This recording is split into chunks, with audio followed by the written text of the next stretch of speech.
غندر نے بیان کیا، کہا ہم سے شعبہ نے بیان کیا، کہا کہ میں نے قتادہ سے سنا اور انہوں نے حضرت انس بن مالک رضی اللہ عنہ سے کہ نبی کریم صلی اللہ علیہ وسلم نے فرمایا، انصار میرے جسم و جان ہیں۔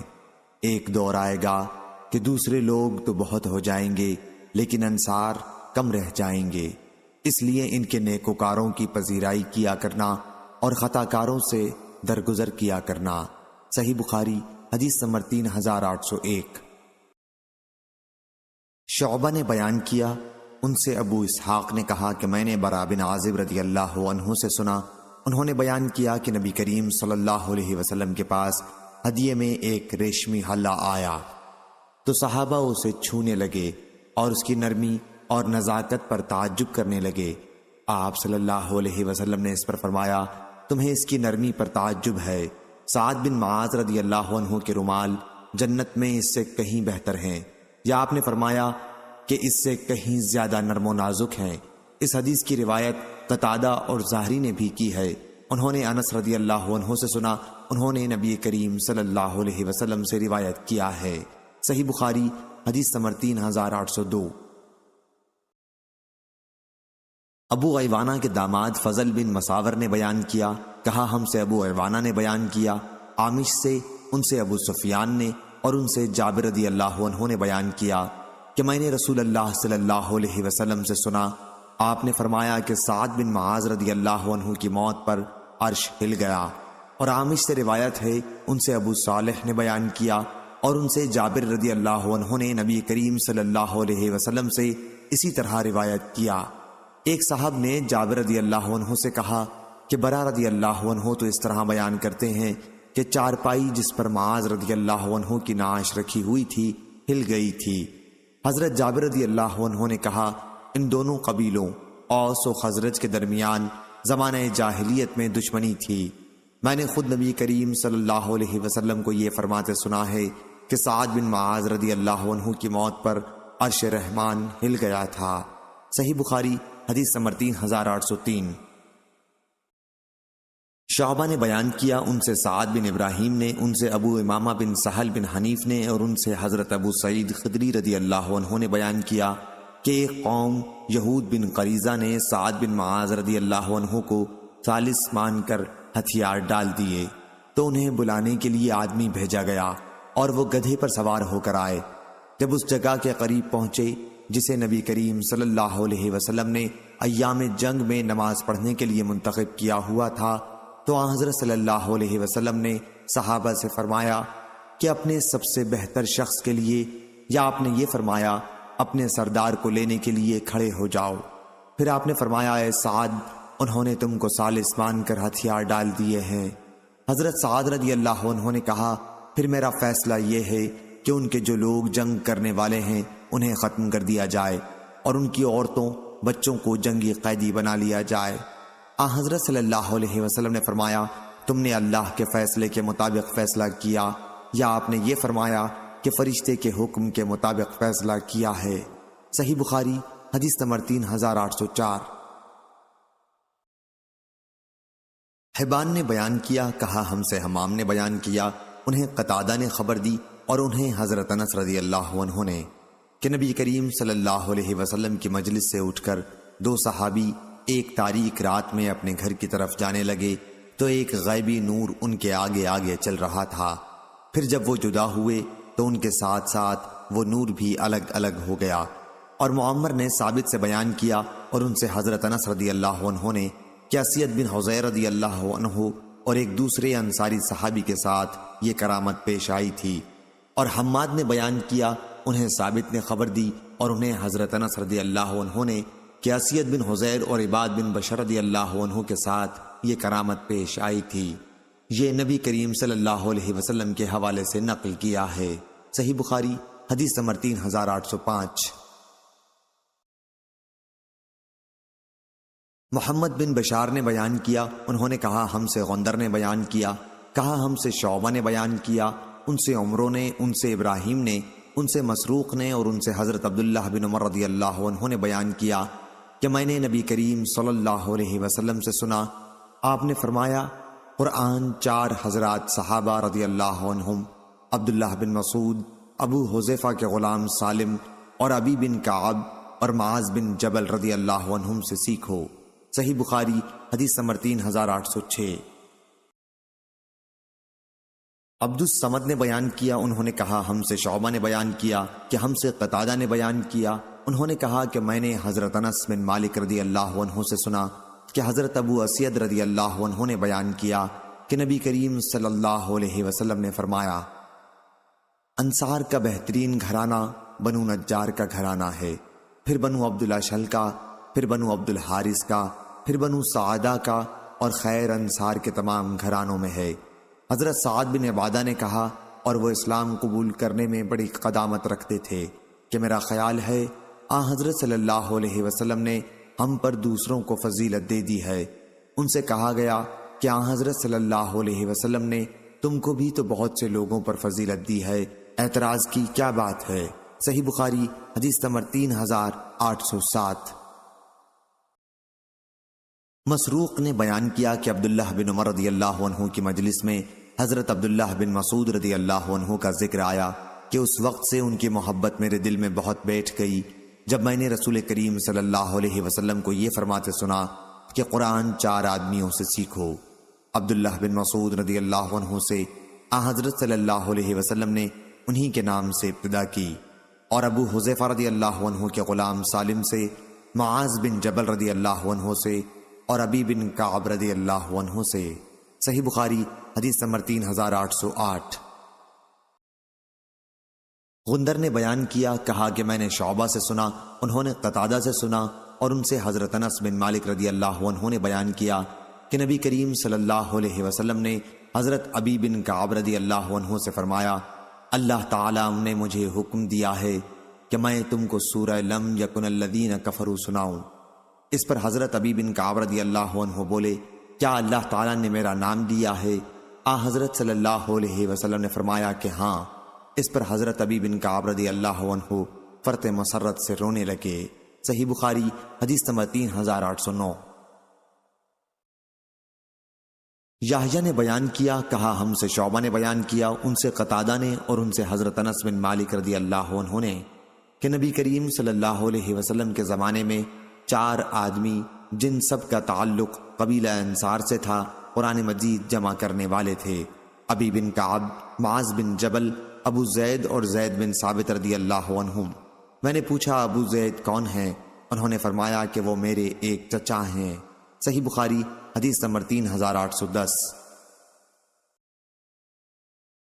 عبد الوارث نے بیان کیا، کہا ہم سے عبدالعزیز بن صہیب نے بیان کیا، اور ان سے انس رضی اللہ عنہ نے بیان کیا کہ احد کی لڑائی کے موقع پر جب صحابہ نبی کریم صلی اللہ علیہ وسلم کے قریب سے ادھر ادھر چلنے لگے تو ابو طلحہ رضی اللہ عنہ اس وقت اپنی ایک ڈھال سے حضرت صلی اللہ علیہ وسلم کی حفاظت کر رہے تھے۔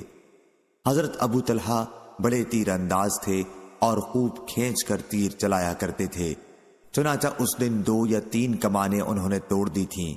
اس وقت اگر کوئی مسلمان ترکش لیے ہوئے گزرتا تو حضرت صلی اللہ علیہ وسلم فرماتے کہ اس کے تیر ابو طلحہ کو دے دو۔ حضرت صلی اللہ علیہ وسلم حالات معلوم کرنے کے لیے اچک کر دیکھنے لگتے تو ابو طلحہ رضی اللہ عنہ عرض کرتے، یا نبی اللہ، آپ پر میرے ماں باپ قربان ہوں، اچک کر ملاحظہ نہ فرمائیں، کہیں کوئی تیر آپ کو نہ لگ جائے۔ میرا سینہ حضرت صلی اللہ علیہ وسلم کے سینے کی ڈھال بنا رہا، اور میں نے عائشہ بنت ابی بکر اور ام سلیم ابو طلحہ کی بیوی رضی اللہ عنہم کو دیکھا کہ اپنا ازار اٹھائے ہوئے غازیوں کی مدد میں بڑی تیزی کے ساتھ مشغول تھیں۔ اس خدمت میں ان کو انہماک و استغراق کی وجہ سے کپڑوں تک کا ہوش نہ تھا، یہاں تک کہ میں ان کی پنڈلیوں کے زیور دیکھ سکتا تھا۔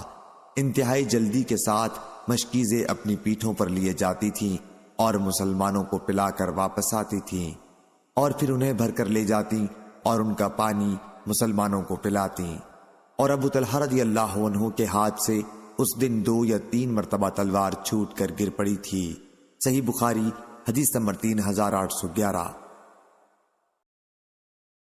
عبداللہ بن یوسف نے بیان کیا، انہوں نے کہا کہ میں نے امام مالک سے سنا، وہ عمر بن عبید اللہ کے مولا ابو نضر سے بیان کرتے تھے وہ عامر بن سعد بن ابی وقاص سے اور ان سے ان کے والد حضرت سعد بن ابی وقاص رضی اللہ عنہ نے بیان کیا کہ میں نے نبی کریم صلی اللہ علیہ وسلم سے عبداللہ بن سلام رضی اللہ عنہ کے سوا اور کسی کے متعلق یہ نہیں سنا کہ وہ اہل جنت میں سے ہیں۔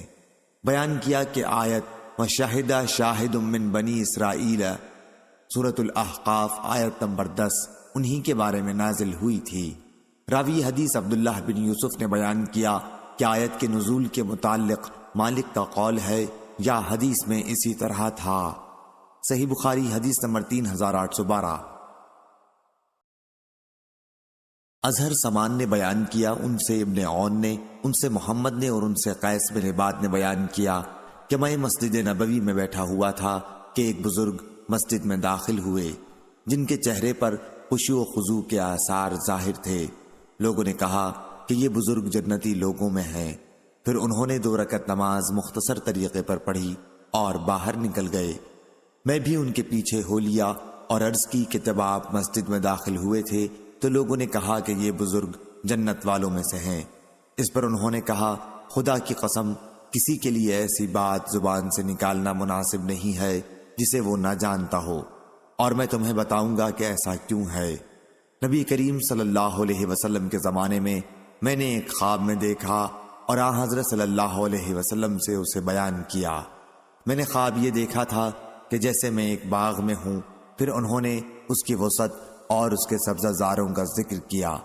اس باغ کے درمیان میں ایک لوہے کا کھمبا ہے جس کا نچلا حصہ زمین میں ہے اور اوپر کا آسمان پر، اور اس کی چوٹی پر ایک گھنا درخت ہے العروہ۔ مجھ سے کہا گیا کہ اس پر چڑھ جاؤ۔ میں نے کہا کہ مجھ میں تو اتنی طاقت نہیں ہے۔ اتنے میں ایک خادم آیا اور پیچھے سے میرے کپڑے اس نے اٹھائے تو میں چڑھ گیا، اور جب میں اس کی چوٹی پر پہنچ گیا تو میں نے اس گھنے درخت کو پکڑ لیا۔ مجھ سے کہا گیا کہ اس درخت کو پوری مضبوطی کے ساتھ پکڑ لے۔ ابھی میں اسے اپنے ہاتھ سے پکڑے ہوئے تھا کہ میری نیند کھل گئی۔ یہ خواب جب میں نے حضرت صلی اللہ علیہ وسلم سے بیان کیا تو آپ نے فرمایا کہ جو باغ تم نے دیکھا ہے وہ تو اسلام ہے، اور اس میں ستون اسلام کا ستون ہے، اور عروہ گھنا درخت عروۃ الوثقی ہے، اس لیے تم سلام پر مرتے دم تک قائم رہو گے۔ یہ بزرگ حضرت عبداللہ بن سلام رضی اللہ عنہ تھے، اور مجھ سے خلیفہ نے بیان کیا، ان سے معاذ نے بیان کیا، ان سے ابن عون نے بیان کیا، ان سے محمد نے، ان سے قیس بن عباد نے بیان کیا۔ عبداللہ بن سلام رضی اللہ عنہ سے انہوں نے منصف خادم کے بجائے وصف کا لفظ ذکر کیا۔ صحیح بخاری حدیث نمبر 3813۔ سلیمان بن حرب نے بیان کیا، کہا ہم سے شعبہ نے، ان سے سعید بن ابی بردہ نے، اور ان سے ان کے والد نے کہ میں مدینہ منورہ حاضر ہوا تو میں نے عبداللہ بن سلام رضی اللہ عنہ سے ملاقات کی۔ انہوں نے کہا آؤ تمہیں میں ستو اور کھجور کھلاؤں گا، اور تم ایک بعظمت مکان میں داخل ہوگے کہ رسول اللہ صلی اللہ علیہ وسلم بھی اس میں تشریف لے گئے تھے۔ پھر آپ نے فرمایا تمہارا قیام ایک ایسے ملک میں ہے جہاں سودی معاملات بہت عام ہیں۔ اگر تمہارا کسی شخص پر کوئی حق ہو اور پھر وہ تمہیں ایک تنکے یا جو کے ایک دانے یا ایک گھاس کے برابر بھی ہدیہ دے تو اسے قبول نہ کرنا، کیونکہ وہ بھی سود ہے۔ نظر ابو داؤد اور وہب نے اپنی روایتوں میں البیت گھر کا ذکر نہیں کیا۔ صحیح بخاری حدیث نمبر 3814۔ محمد نے بیان کیا، کہا ہم کو خبر دی عبدہ نے، انہیں حشام بن عروہ نے، ان سے ان کے والد نے بیان کیا کہ میں نے عبداللہ بن جعفر سے سنا، انہوں نے بیان کیا کہ میں نے حضرت علی رضی اللہ عنہ سے سنا، انہوں نے بیان کیا کہ میں نے رسول اللہ صلی اللہ علیہ وسلم سے سنا۔ آپ نے فرمایا دوسری سند اور مجھ سے صدقہ نے بیان کیا، کہا ہم کو عبدہ نے خبر دی، انہیں حشام نے، ان سے ان کے والد نے بیان کیا کہ میں نے عبداللہ بن جعفر سے سنا، انہوں نے حضرت علی رضی اللہ عنہ سے کہ نبی کریم صلی اللہ علیہ وسلم نے فرمایا اپنے زمانے میں حضرت مریم علیہ السلام سب سے افضل عورت تھیں، اور اس امت میں حضرت خدیجہ رضی اللہ عنہا سب سے افضل ہیں۔ صحیح بخاری حدیث نمبر 3815۔ لیث نے بیان کیا، کہا کہ حشام نے میرے پاس اپنے والد عروہ سے لکھ کر بھیجا کہ حضرت عائشہ رضی اللہ عنہا نے کہا نبی کریم صلی اللہ علیہ وسلم کی کسی بیوی کے معاملے میں میں نے اتنی غیرت نہیں محسوس کی جتنی حضرت خدیجہ رضی اللہ عنہا کے معاملے میں محسوس کرتی تھی۔ وہ میرے نکاح سے پہلے ہی وفات پا چکی تھیں، لیکن حضرت صلی اللہ علیہ وسلم کی زبان سے میں ان کا ذکر سنتی رہتی تھی، اور اللہ تعالیٰ نے حضرت صلی اللہ علیہ وسلم کو حکم دیا تھا کہ انہیں جنت میں موتی کے محل کی خوشخبری سنا دیں۔ حضرت صلی اللہ علیہ وسلم اگر کبھی بکری ذبح کرتے تو ان سے میل محبت رکھنے والی خواتین کو اس میں سے اتنا ہدیہ بھیجتے جو ان کے لیے کافی ہو جاتا۔ صحیح بخاری حدیث نمبر 3816۔ حمید بن عبد الرحمن نے بیان کیا، ان سے ہشام بن عروہ نے، ان سے ان کے والد نے، اور ان سے حضرت عائشہ رضی اللہ عنہا نے بیان کیا کہ حضرت خدیجہ رضی اللہ عنہا کے معاملے میں جتنی غیرت میں محسوس کرتی تھی اتنی کسی عورت کے معاملے میں نہیں کی، کیونکہ رسول اللہ صلی اللہ علیہ وسلم ان کا ذکر اکثر کیا کرتے تھے۔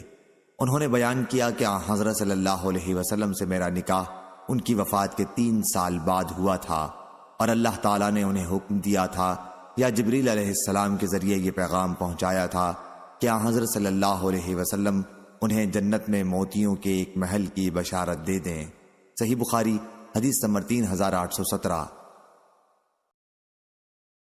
عمر بن محمد بن حسن نے بیان کیا، کہا ہم سے ہمارے والد نے بیان کیا، کہا ہم سے حفص نے بیان کیا، ان سے ہشام نے، ان سے ان کے والد نے، اور ان سے حضرت عائشہ رضی اللہ عنہا نے بیان کیا کہ رسول کریم صلی اللہ علیہ وسلم کی تمام بیویوں میں جتنی غیرت مجھے حضرت خدیجہ رضی اللہ عنہا سے آتی تھی اتنی کسی اور سے نہیں آتی تھی، حالانکہ انہیں میں نے دیکھا بھی نہیں تھا، لیکن حضرت صلی اللہ علیہ وسلم ان کا ذکر بکثرت فرمایا کرتے تھے، اور اگر کبھی کوئی بکری ذبح کرتے تو اس کے ٹکڑے کر کے حضرت خدیجہ رضی اللہ عنہا کی ملنے والیوں کو بھیجتے تھے۔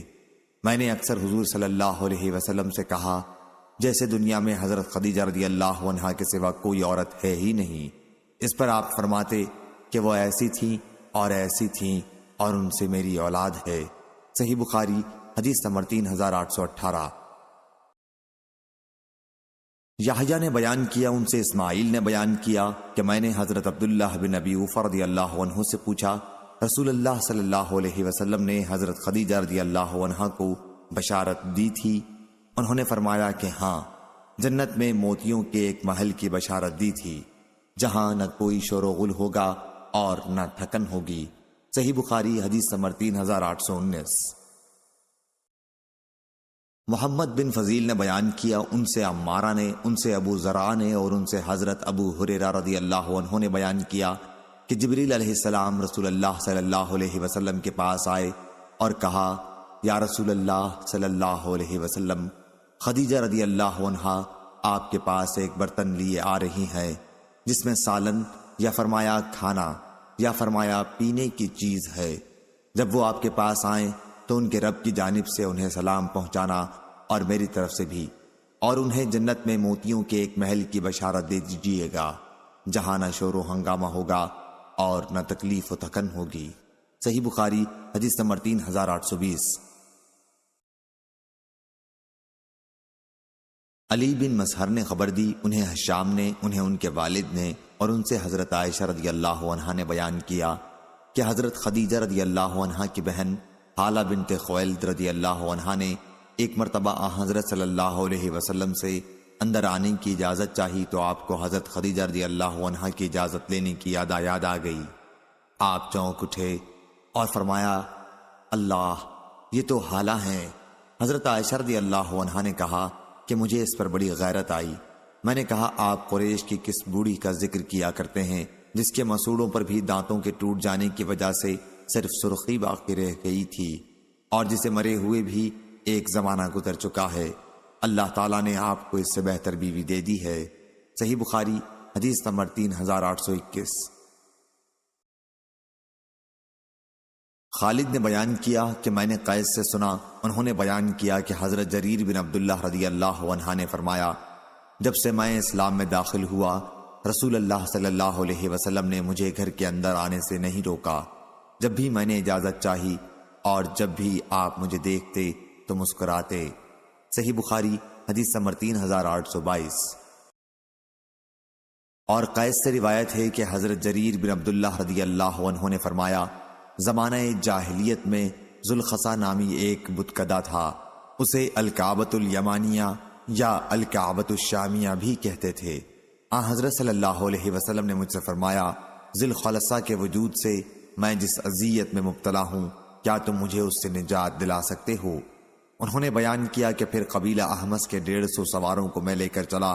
انہوں نے بیان کیا اور ہم نے بتکدے کو ڈھا دیا اور اس میں جو تھے ان کو قتل کر دیا۔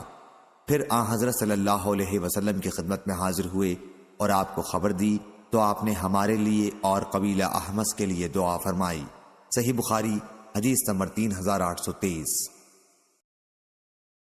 اسماعیل بن خلیل نے بیان کیا، کہا ہم سے سلمہ بن رجاء نے، انہیں ہشام بن عروہ نے، انہیں ان کے والد نے اور ان سے عائشہ رضی اللہ عنہا نے بیان کیا کہ احد کی لڑائی میں جب مشرکین ہار چکے تو ابلیس نے چلا کر کہا، اے اللہ کے بندو، پیچھے والوں کو قتل کرو۔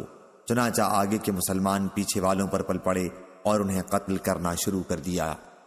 حذیفہ رضی اللہ عنہ نے جو دیکھا تو ان کے والد یمان رضی اللہ عنہ بھی وہیں موجود تھے۔ انہوں نے پکار کر کہا، اے اللہ کے بندو، یہ تو میرے والد ہیں، میرے والد۔ عائشہ رضی اللہ عنہا نے بیان کیا کہ اللہ کی قسم اس وقت تک لوگ وہاں سے نہیں ہٹے جب تک انہیں قتل نہ کر لیا۔ حذیفہ رضی اللہ عنہ نے صرف اتنا کہا، اللہ تمہاری مغفرت کرے۔ ہشام نے بیان کیا کہ اللہ کی قسم حذیفہ رضی اللہ عنہ برابر یہ کلمہ دعائیہ کہتے رہے کہ اللہ ان کے والد پر حملہ کرنے والوں کو بخشے جو کہ محض غلط فہمی کی وجہ سے یہ حرکت کر بیٹھے۔ یہ دعا وہ مرتے دم تک کرتے رہے۔ صحیح بخاری حدیث نمبر 3824۔ عبداللہ نے خبر دی، انہیں یونس نے خبر دی، انہیں زہری نے، ان سے عروہ نے بیان کیا کہ حضرت عائشہ رضی اللہ عنہا نے بیان کیا، حضرت ہند بنت عتبہ رضی اللہ عنہا رسول اللہ صلی اللہ علیہ وسلم کی خدمت میں اسلام لانے کے بعد حاضر ہوئیں اور کہنے لگیں، یا رسول اللہ صلی اللہ علیہ وسلم، روئے زمین پر کسی گھرانے کی ذلت آپ کے گھرانے کی ذلت سے زیادہ میرے لیے خوشی کا باعث نہیں تھی، لیکن آج کسی گھرانے کی عزت روئے زمین پر آپ صلی اللہ علیہ وسلم کے گھرانے کی عزت سے زیادہ میرے لیے خوشی کی وجہ نہیں ہے۔ حضرت صلی اللہ علیہ وسلم نے فرمایا، اس میں ابھی اور ترقی ہوگی، اس ذات کی قسم جس کے ہاتھ میں میری جان ہے۔ پھر ہند نے کہا، یا رسول اللہ، ابو سفیان بہت بخیل ہے، تو کیا اس میں کچھ حرج ہے اگر میں ان کے مال میں سے ان کی اجازت کے بغیر بال بچوں کو کھلا دیا اور پلا دیا کروں؟ آپ نے فرمایا، ہاں، لیکن میں سمجھتا ہوں کہ یہ دستور کے مطابق ہونا چاہیے۔ صحیح بخاری حدیث نمبر 3825۔ فضیل بن سلیمان نے بیان کیا، ان سے موسیٰ نے بیان کیا، ان سے سالم بن عبداللہ نے بیان کیا اور ان سے حضرت عبداللہ بن عمر رضی اللہ عنہ نے کہ نبی کریم صلی اللہ علیہ وسلم کی زید بن عمرو بن نفیل رضی اللہ عنہ سے وادی بلدہ کے نشیبی علاقے میں ملاقات ہوئی۔ یہ قصہ نزول وحی سے پہلے کا ہے۔ پھر حضرت صلی اللہ علیہ وسلم کے سامنے ایک دسترخوان بچھایا گیا تو زید بن عمرو بن نفیل نے کھانے سے انکار کر دیا، اور جن لوگوں نے دسترخوان بچھایا تھا ان سے کہا کہ اپنے بتوں کے نام پر جو تم ذبیحہ کرتے ہو میں اسے نہیں کھاتا، میں تو بس وہی ذبیحہ کھایا کرتا ہوں جس پر صرف اللہ کا نام لیا گیا ہو۔ زید بن عمرو قریش پر ان کے ذبیحے کے بارے میں عیب بیان کرتے اور کہتے تھے کہ بکری کو پیدا تو کیا ہے اللہ تعالیٰ نے، اسی نے اس کے لیے آسمان سے پانی برسایا ہے، اسی نے اس کے لیے زمین سے گھاس اگائی، پھر تم اللہ کے سوا دوسرے بتوں کے ناموں پر اسے ذبح کرتے ہو۔ زید نے یہ کلمات ان کے ان کاموں پر اعتراض اور ان کے اس عمل کو بہت بڑی غلطی قرار دیتے ہوئے کہے تھے۔ صحیح بخاری حدیث نمبر 3826۔ سالم بن عبداللہ نے بیان کیا اور مجھے یقین ہے کہ انہوں نے یہ ابن عمر رضی اللہ عنہ سے بیان کیا تھا کہ زید بن عمرو بن نفیل شام گئے، دین خالص کی تلاش میں نکلے، وہاں وہ ایک یہودی عالم سے ملے تو انہوں نے ان کے دین کے بارے میں پوچھا اور کہا ممکن ہے میں تمہارا دین اختیار کر لوں، اس لیے تم مجھے اپنے دین کے متعلق بتاؤ۔ یہودی عالم نے کہا کہ ہمارے دین میں تم اس وقت تک داخل نہیں ہو سکتے جب تک تم اللہ کے غضب کے ایک حصے کے لیے تیار نہ ہو جاؤ۔ اس پر زید رضی اللہ عنہ نے کہا کہ واہ، میں اللہ کے غضب ہی سے بھاگ کر آیا ہوں، پھر خدا کے غضب کو میں اپنے اوپر کبھی نہ لوں گا۔ اور نہ مجھ کو اسے اٹھانے کی طاقت ہے۔ کیا تم مجھے کسی اور دوسرے دین کا کچھ پتہ بتا سکتے ہو؟ اس عالم نے کہا میں نہیں جانتا، کوئی دین سچا ہو تو دین حنیف ہو۔ زید نے پوچھا دین حنیف کیا ہے؟ اس عالم نے کہا کہ ابراہیم علیہ السلام کا دین، جو نہ یہودی تھے اور نہ نصرانی، اور وہ اللہ کے سوا کسی کی عبادت نہیں کرتے تھے۔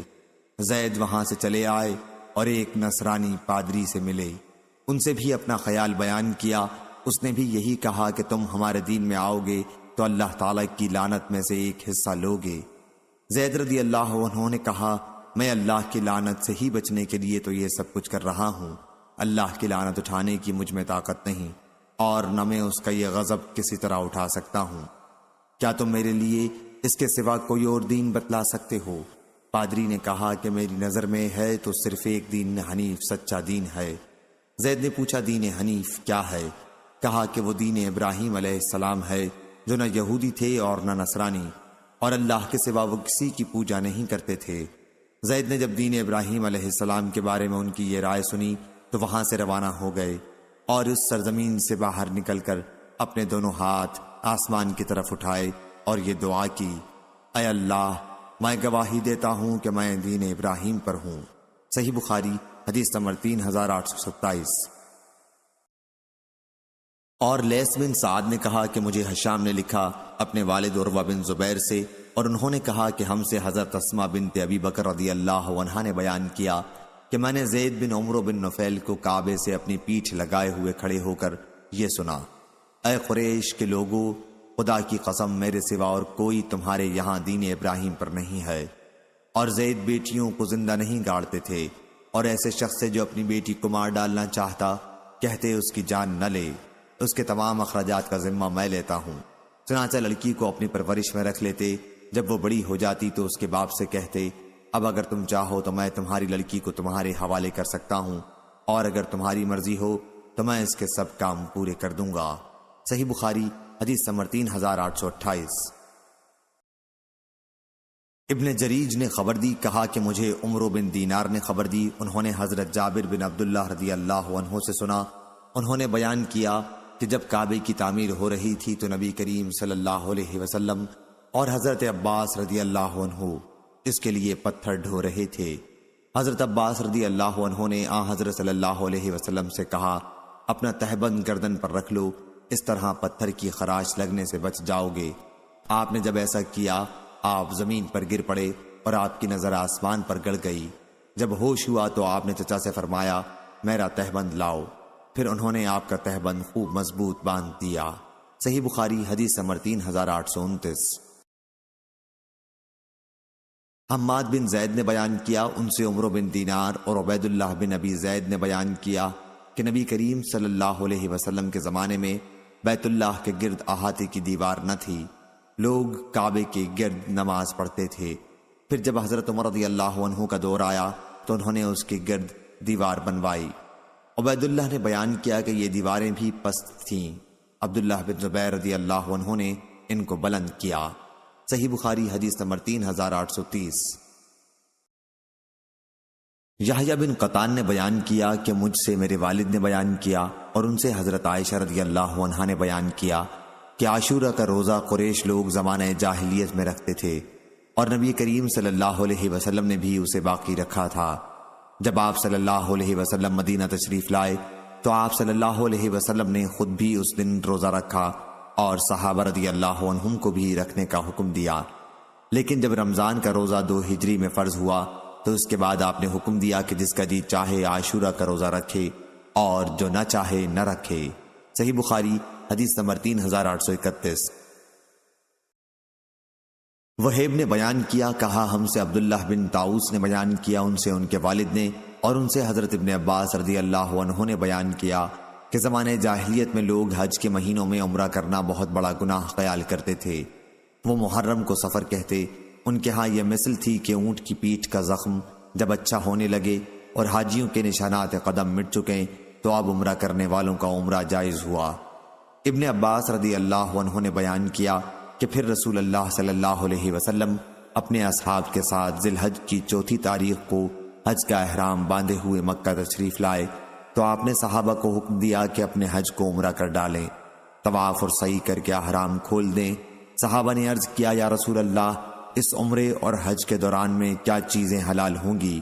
آپ نے فرمایا کہ تمام چیزیں جو احرام کی نہ ہونے کی حالت میں حلال تھیں وہ سب حلال ہو جائیں گی۔ صحیح بخاری حدیث نمبر 3832۔ علی بن عبداللہ مدینی نے بیان کیا، کہا ہم سے سفیان بن عینہ نے کہا کہ عمرو بن دینار بیان کیا کرتے تھے کہ ہم سے سعید بن مسیب نے اپنے والد سے بیان کیا، انہوں نے سعید کے دادا حزن سے بیان کیا کہ زمانہ جاہلیت میں ایک مرتبہ سیلاب آیا کہ مکے کی دونوں پہاڑیوں کے درمیان پانی ہی پانی ہو گیا۔ سفیان نے بیان کیا یا بیان کرتے تھے کہ اس حدیث کا ایک بہت بڑا قصہ ہے۔ صحیح بخاری حدیث نمبر 3833۔ ابو عوانہ نے بیان کیا، ان سے ابو البشر نے اور ان سے قیس بن ابی حازم نے بیان کیا کہ ابو بکر رضی اللہ عنہ قبیلہ احمس کی ایک عورت سے ملے، ان کا نام زینب بنت مہاجر تھا۔ آپ نے دیکھا کہ وہ بات ہی نہیں کرتی، دریافت فرمایا کیا بات ہے، یہ بات کیوں نہیں کرتی؟ لوگوں نے بتایا کہ مکمل خاموشی کے ساتھ حج کرنے کی منت مانی ہے۔ ابو بکر رضی اللہ عنہ نے ان سے فرمایا عجیب بات کرو، اس طرح حج کرنا تو جاہلیت کی رسم ہے۔ چنانچہ اس نے بات کی اور پوچھا آپ کون ہیں؟ حضرت ابو بکر رضی اللہ عنہ نے کہا کہ میں مہاجرین کا ایک آدمی ہوں۔ انہوں نے پوچھا کہ مہاجرین کے کس قبیلے سے ہیں؟ آپ نے فرمایا کہ قریش سے۔ انہوں نے پوچھا قریش کے کس خاندان سے؟ حضرت ابو بکر رضی اللہ عنہ نے اس پر فرمایا تم بہت پوچھنے والی عورت ہو، میں ابو بکر رضی اللہ عنہ ہوں۔ اس کے بعد انہوں نے پوچھا جاہلیت کے بعد اللہ تعالیٰ نے جو ہمیں یہ دین حق عطا فرمایا ہے، اس پر ہم مسلمان کب تک قائم رہ سکیں گے؟ آپ نے فرمایا اس پر تمہارا قیام اس وقت تک رہے گا جب تک تمہارے امام حاکم سیدھے رہیں گے۔ اس خاتون نے پوچھا امام سے کیا مراد ہے؟ آپ نے فرمایا کہ تمہاری قوم میں سردار اور اشراف لوگ نہیں ہیں جو اگر لوگوں کو کوئی حکم دیں تو وہ اس کی اطاعت کریں۔ اس نے کہا کہ کیوں نہیں ہیں؟ ابو بکر رضی اللہ عنہ نے کہا کہ امام سے یہی مراد ہے۔ صحیح بخاری حدیث نمبر 3834۔ علی بن مسہر نے خبر دی، انہیں حشام نے، انہیں ان کے والد نے اور ان سے حضرت عائشہ رضی اللہ عنہا نے بیان کیا کہ ایک کالی عورت جو کسی عرب کی باندی تھی اسلام لائیں اور مسجد میں ان کے رہنے کے لیے ایک کوٹھڑی تھی۔ حضرت عائشہ رضی اللہ عنہا نے بیان کیا وہ ہمارے یہاں آیا کرتی اور باتیں کیا کرتی تھی، لیکن جب باتوں سے فارغ ہو جاتی تو وہ یہ شعر پڑھتی، اور ہار والا دن بھی ہمارے رب کے عجائب قدرت میں سے ہے کہ اسی نے بفضلہ ہی کفر کے شہر سے مجھے چھڑایا۔ اس نے جب کئی مرتبہ یہ شعر پڑھا تو عائشہ رضی اللہ عنہا نے اس سے دریافت کیا کہ ہار والے دن کا قصہ کیا ہے؟ اس نے بیان کیا کہ میرے مالکوں کے گھرانے کی ایک لڑکی جو نئی دلہن تھی لال چمڑے کا ایک ہار باندھے ہوئے تھی، وہ باہر نکلی تو اتفاق سے وہ گر گیا، ایک چیل کی اس پر نظر پڑی اور وہ اسے گوشت سمجھ کر اٹھا کر لے گئی۔ لوگوں نے مجھے اس کے لیے چوری کی تہمت لگائی اور مجھے سزائیں دینی شروع کی، یہاں تک کہ میری شرمگاہ کی بھی تلاشی لی۔ خیر وہ ابھی میرے چاروں طرف جمع ہی تھے اور میں اپنی مصیبت میں مبتلا تھی کہ چیل آئی اور ہمارے سروں کے بالکل اوپر اڑنے لگی، پھر اس نے وہی ہار نیچے گرا دیا۔ لوگوں نے اسے اٹھا لیا تو میں نے ان سے کہا اس کے لیے تم لوگ مجھے اتہام لگا رہے تھے حالانکہ میں بے گناہ تھی۔ صحیح بخاری حدیث نمبر 3835۔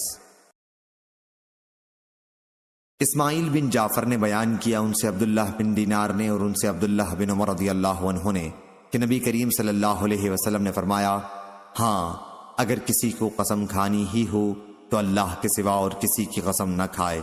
قریش اپنے باپ دادا کی قسم کھایا کرتے تھے، اس لیے آپ نے انہیں فرمایا کہ اپنے باپ دادا کے نام کی قسم نہ کھایا کرو۔ صحیح بخاری حدیث نمبر 3836۔ یحییٰ بن سلیمان نے بیان کیا، کہا مجھ سے عبداللہ بن وہب نے بیان کیا کہ مجھے عمرو بن حارث نے خبر دی، ان سے عبد الرحمن بن قاسم نے بیان کیا کہ قاسم بن محمد ان کے والد جنازے کے آگے آگے چلا کرتے تھے اور جنازے کو دیکھ کر کھڑے نہیں ہوتے تھے۔ حضرت عائشہ رضی اللہ عنہا کے حوالے سے وہ بیان کرتے تھے کہ زمانے جاہلیت میں لوگ جنازے کے لیے کھڑے ہو جایا کرتے تھے اور اسے دیکھ کر کہتے تھے کیا اے مرنے والے، جس طرح اپنی زندگی میں تو اپنے گھر والوں کے ساتھ تھا اب ویسا ہی کسی پرندے کے بھیس میں ہے۔ صحیح بخاری حدیث نمبر 3837۔ عبد الرحمن نے بیان کیا، انہوں نے کہا ہم سے سفیان نے بیان کیا، ان سے ابو اسحاق نے بیان کیا، ان سے عمر بن میمون نے بیان کیا کہ حضرت عمر رضی اللہ عنہ نے کہا جب تک دھوپ سبیر پہاڑی پر نہ جاتی قریش حج میں مزدلفہ سے نہیں نکلا کرتے تھے۔ نبی کریم صلی اللہ علیہ وسلم نے ان کی مخالفت کی اور سورج نکلنے سے پہلے آپ نے وہاں سے کوچ کیا۔ صحیح بخاری حدیث نمبر 3838۔ اسحاق بن ابراہیم نے بیان کیا، کہا کہ میں نے ابو اسامہ سے پوچھا کیا تم لوگوں سے یحییٰ بن محلب نے یہ حدیث بیان کی تھی کہ ان سے حسین نے بیان کیا، ان سے اکرمہ نے قرآن مجید کی آیت میں وَكَأْسًا دِحَاقًا کے متعلق فرمایا کہ معنی ہے بھرا ہوا پیالہ جس کا مسلسل دور چلے۔ صحیح بخاری حدیث نمبر 3839۔ اکرمہ نے بیان کیا اور حضرت عبداللہ بن عباس رضی اللہ عنہ نے بیان کیا کہ میں نے اپنے والد سے یہ سنا، وہ کہتے تھے کہ زمانہ جاہلیت میں یہ لفظ استعمال کرتے تھے اسقنا کاسن دہاقا، یعنی ہم کو بھرپور جام شراب پلاتے رہو۔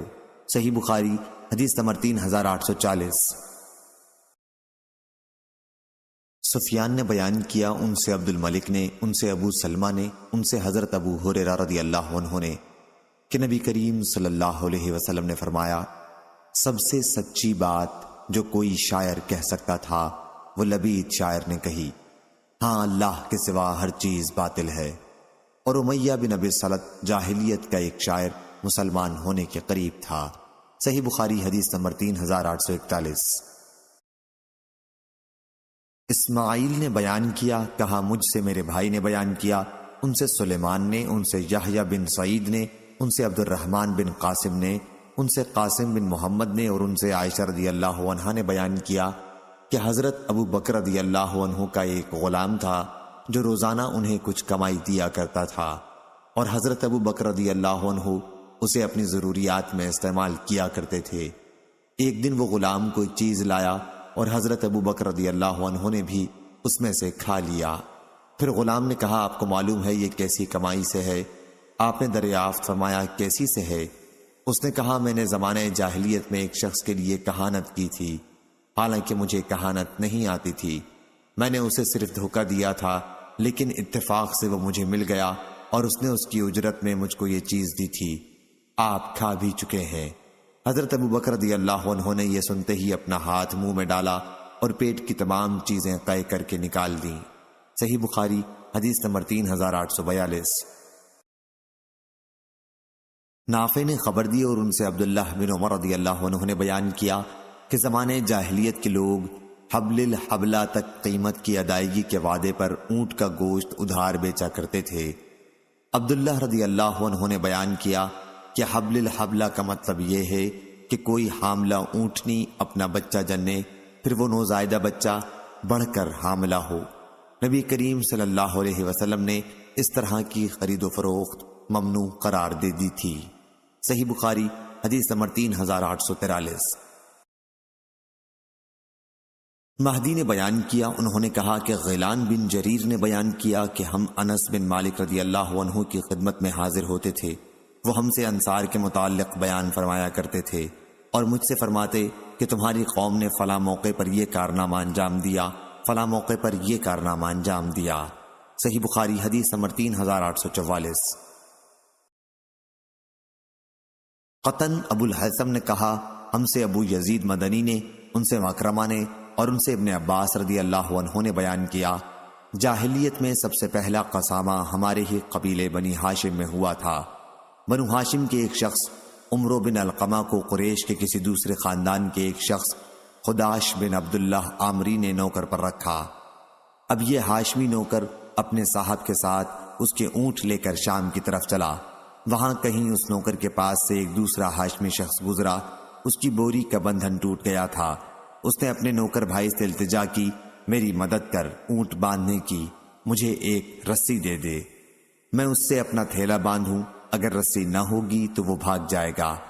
اس نے ایک رسی اسے دے دی اور اس نے اپنی بوری کا منہ اس سے باندھ لیا اور چلا گیا۔ پھر جب ان نوکر اور صاحب نے ایک منزل پر پڑاؤ کیا تو تمام اونٹ باندھے گئے لیکن ایک اونٹ کھلا رہا۔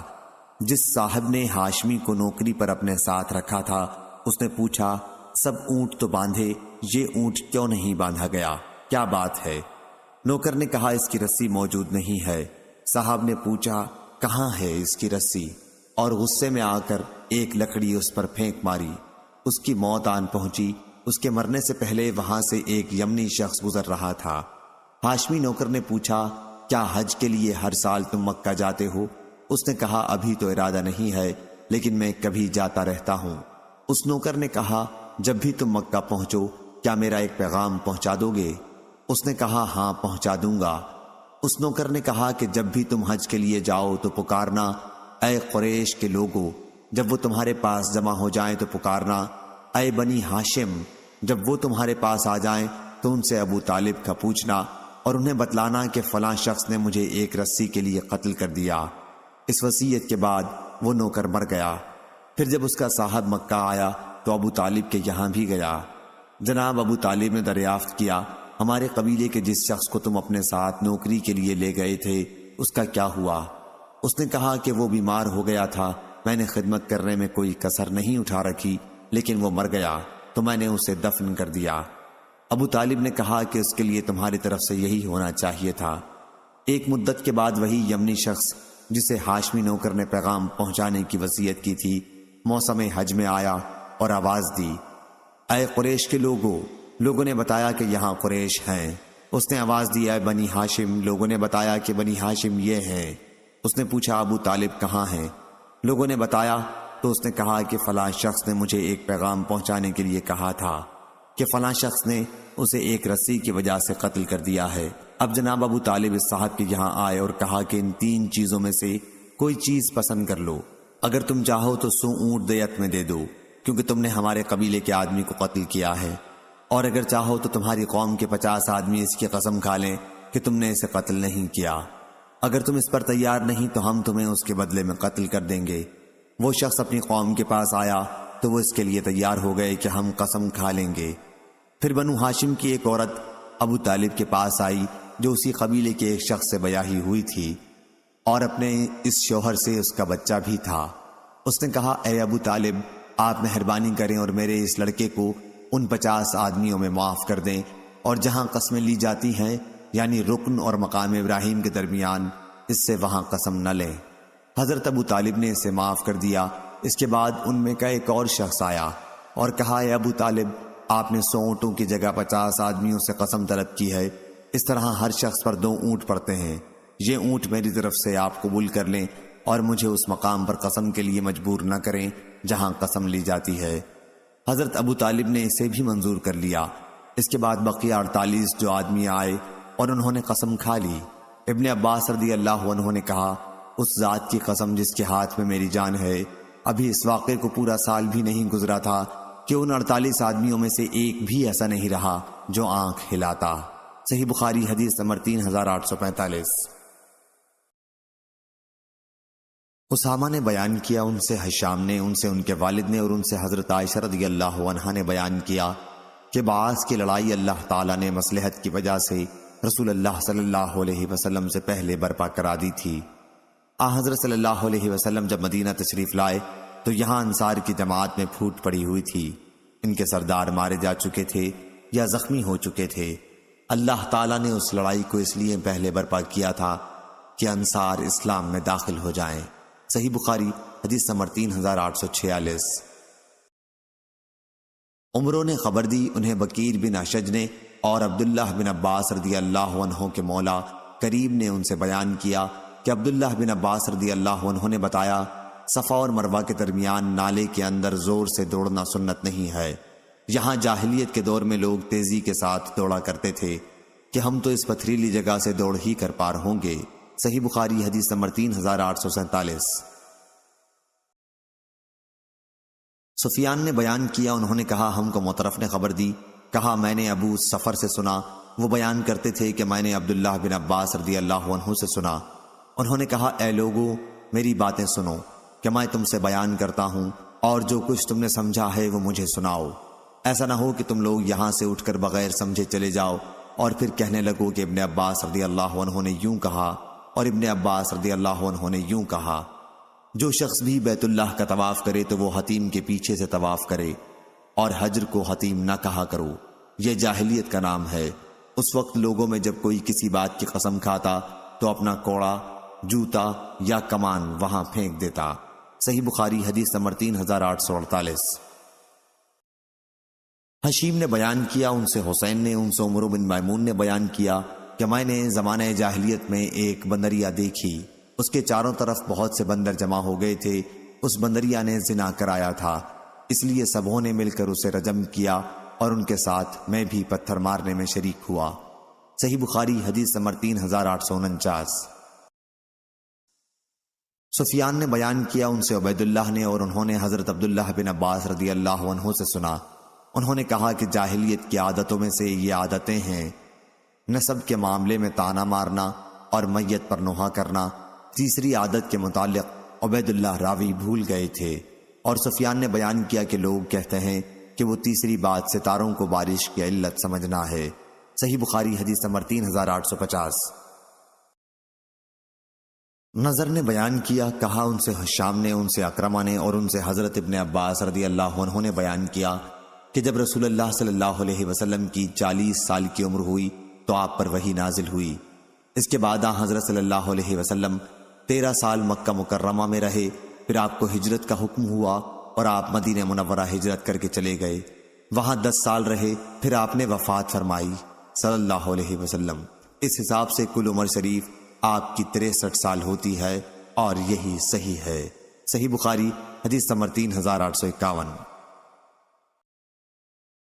سفیان بن عینہ نے بیان کیا، کہا ہم سے بیان بن بشر اور اسماعیل بن ابو خالد نے بیان کیا، کہا کہ ہم نے قیس بن ابو حازم سے سنا، وہ بیان کرتے تھے کہ میں نے خباب بن ارد سے سنا، انہوں نے بیان کیا کہ میں رسول اللہ صلی اللہ علیہ وسلم کی خدمت میں حاضر ہوا تو آپ کعبے کے سائے تلے چادر مبارک پر ٹیک لگائے بیٹھے تھے۔ ہم لوگ مشرکین سے انتہائی تکالیف اٹھا رہے تھے۔ میں نے عرض کیا، یا رسول اللہ، اللہ تعالیٰ سے آپ دعا کیوں نہیں فرماتے؟ اس پر آپ سیدھے بیٹھ گئے، چہرہ مبارک غصے میں سرخ ہو گیا، اور فرمایا، تم سے پہلے ایسے لوگ گزر چکے ہیں کہ لوہے کے کنگھوں کو ان کے گوشت اور پٹھوں سے گزار کر ان کی ہڈیوں تک پہنچا دیا گیا، اور یہ معاملہ بھی انہیں ان کے دین سے نہ پھیر سکا۔ کسی کے سر پر آرا رکھ کر اس کے 2 ٹکڑے کر دیے گئے، اور یہ بھی انہیں ان کے دین سے نہ پھیر سکا۔ اس دین اسلام کو تو اللہ تعالیٰ خود ہی ایک دن تمام و کمال تک پہنچائے گا کہ ایک سوار صنعاء سے حضر موت تک تنہا جائے گا، اور راستے میں اسے اللہ کے سوا اور کسی کا خوف نہ ہوگا۔ بیان نے اپنی روایت میں یہ زیادہ کیا کہ سوائے بھیڑیے کے کہ اس سے اپنی بکریوں کے معاملے میں اسے ڈر ہوگا۔ صحیح بخاری حدیث نمبر 3852۔ شعیب نے بیان کیا، ان سے ابو اسحاق نے، ان سے اسود نے، اور ان سے عبداللہ بن مسعود رضی اللہ عنہ نے کہ نبی کریم صلی اللہ علیہ وسلم نے سورہ نجم پڑھی اور سجدہ کیا۔ اس وقت آپ کے ساتھ تمام لوگوں نے سجدہ کیا، صرف ایک شخص کو میں نے دیکھا کہ اپنے ہاتھ میں اس نے کنکریاں اٹھا کر اس پر اپنا سر رکھ دیا اور کہنے لگا کہ میرے لیے بس اتنا ہی کافی ہے۔ میں نے پھر اسے دیکھا کہ کفر کی حالت میں وہ قتل کیا گیا۔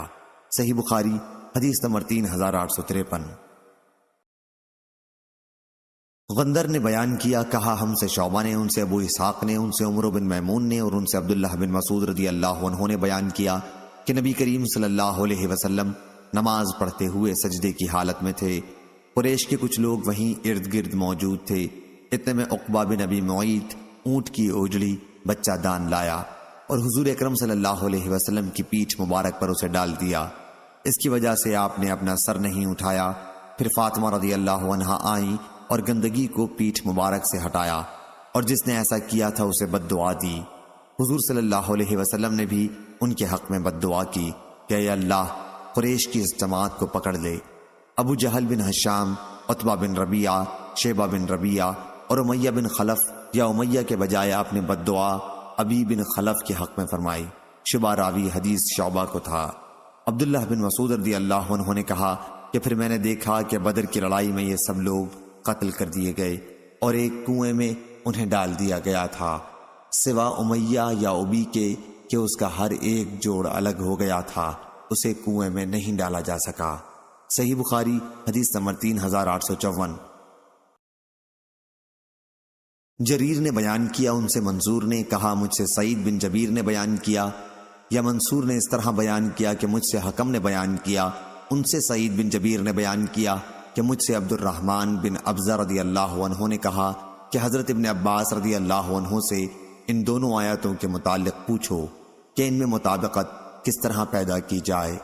ایک آیت وَلَا تَقْتُلُوا النَّفْسَ الَّتِي حَرَّمَ اللَّهُ اور دوسری آیت وَمَن يَقْتُلْ مُؤْمِنًا مُتَعَمِّدًا۔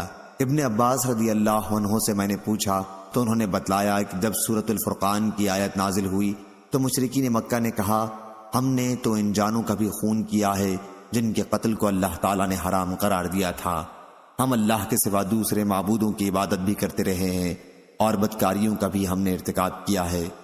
اس پر اللہ تعالیٰ نے آیت نازل فرمائی اِلَّا مَن تَابَ وَأَمَنَ، وہ لوگ اس حکم سے الگ ہیں جو توبہ کر لیں اور ایمان لائیں، تو یہ آیت ان کے حق میں نہیں ہے، لیکن سورہ نساء کی آیت اس شخص کے باب میں ہے جو اسلام اور شرائع اسلام کے احکام کی جان کر بھی کسی کو قتل کرے تو اس کی سزا جہنم ہے۔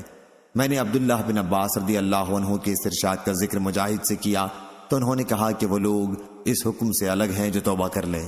صحیح بخاری حدیث نمبر 3855۔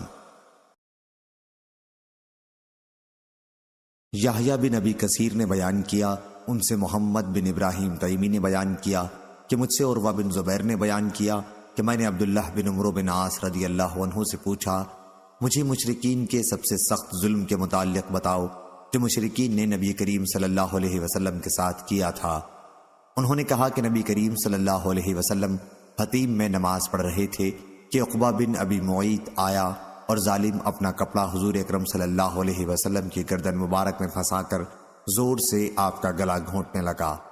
اتنے میں حضرت ابو بکر صدیق رضی اللہ عنہ آ گئے اور انہوں نے اس بدبخت کا کندھا پکڑ کر حضرت کے پاس سے ہٹا دیا اور کہا کیا تم لوگ ایک شخص کو صرف اس لیے مار ڈالنا چاہتے ہو کہ وہ کہتا ہے کہ میرا رب اللہ ہے؟ الآیت۔ عیاش بن ولید کے ساتھ اس روایت کی مطابقت ابن اسحاق نے کی اور بیان کیا کہ مجھ سے یحییٰ بن عروہ نے بیان کیا اور ان سے عروہ نے کہ میں نے حضرت عبداللہ بن عمرو رضی اللہ عنہ سے پوچھا اور عبدہ نے بیان کیا ان سے حشام نے ان سے ان کے والد نے کہ حضرت عمرو بن عاص رضی اللہ عنہ سے کہا گیا اور محمد بن عمرو نے بیان کیا ان سے ابو سلمہ نے، اس میں یوں ہے کہ مجھ سے حضرت عمرو بن عاص رضی اللہ عنہ نے بیان کیا۔ صحیح بخاری حدیث نمبر 3856۔ عبداللہ بن حماد عاملی نے بیان کیا، کہا کہ مجھ سے یحییٰ بن معین نے بیان کیا، کہا ہم سے اسماعیل بن مجاہد نے بیان کیا، ان سے بیان نے ان سے وبرہ نے اور ان سے حمام بن حارث نے بیان کیا کہ عمار بن یاسر رضی اللہ عنہ نے کہا میں نے رسول اللہ صلی اللہ علیہ وسلم کو اس حالت میں بھی دیکھا ہے جب حضرت صلی اللہ علیہ وسلم کے ساتھ 5 غلام 2 عورتوں اور ابو بکر صدیق رضی اللہ عنہ کے سوا اور کوئی مسلمان نہیں تھا۔ صحیح بخاری حدیث نمبر 3857۔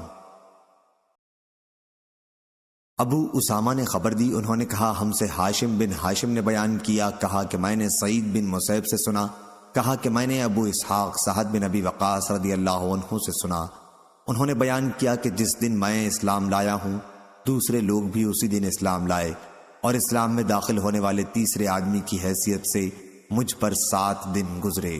صحیح بخاری حدیث نمبر 3858۔ مسعر نے بیان کیا، ان سے معان بن عبد الرحمن نے بیان کیا، کہا کہ میں نے اپنے والد سے سنا، انہوں نے بیان کیا کہ میں نے مسروق سے پوچھا کہ جس رات میں جنہوں نے قرآن مجید سنا تھا اس کی خبر نبی کریم صلی اللہ علیہ وسلم کو کس نے دی تھی؟ مسروق نے کہا کہ مجھ سے تمہارے والد حضرت عبداللہ بن مسعود رضی اللہ عنہ نے بیان کیا کہ حضرت صلی اللہ علیہ وسلم کو جنوں کی خبر ایک ببول کے درخت نے دی تھی۔ صحیح بخاری حدیث نمبر 3859۔ عمرو بن یحییٰ بن سعید نے بیان کیا، انہوں نے کہا کہ مجھے میرے دادا نے خبر دی اور انہیں ابو ہریرہ رضی اللہ عنہ نے کہ وہ رسول اللہ صلی اللہ علیہ وسلم کے وضو اور قضاء حاجت کے لیے پانی کا ایک برتن لیے ہوئے آپ کے پیچھے پیچھے چل رہے تھے کہ حضور صلی اللہ علیہ وسلم نے فرمایا یہ کون صاحب ہیں؟ بتایا کہ ابو ہریرہ رضی اللہ عنہ ہے۔ حضرت صلی اللہ علیہ وسلم نے فرمایا کہ استنجے کے لیے چند پتھر تلاش کر لا اور ہاں ہڈی اور لید نہ لانا۔ پھر میں پتھر لے کر حاضر ہوا، میں انہیں اپنے کپڑے میں رکھے ہوئے تھا اور لا کر آپ کے قریب اسے رکھ دیا اور وہاں سے واپس چلا آیا۔ آپ جب قضائے حاجت سے فارغ ہوئے تو میں پھر آپ کی خدمت میں حاضر ہوا اور عرض کی، ہڈی اور گوبر میں کیا بات ہے؟ آپ نے فرمایا، اس لیے کہ وہ جنوں کی خوراک ہیں۔ میرے پاس نصیبین کے جنوں کا ایک وفد آیا تھا اور کیا ہی اچھے وہ جن تھے، تو انہوں نے مجھ سے توشہ مانگا۔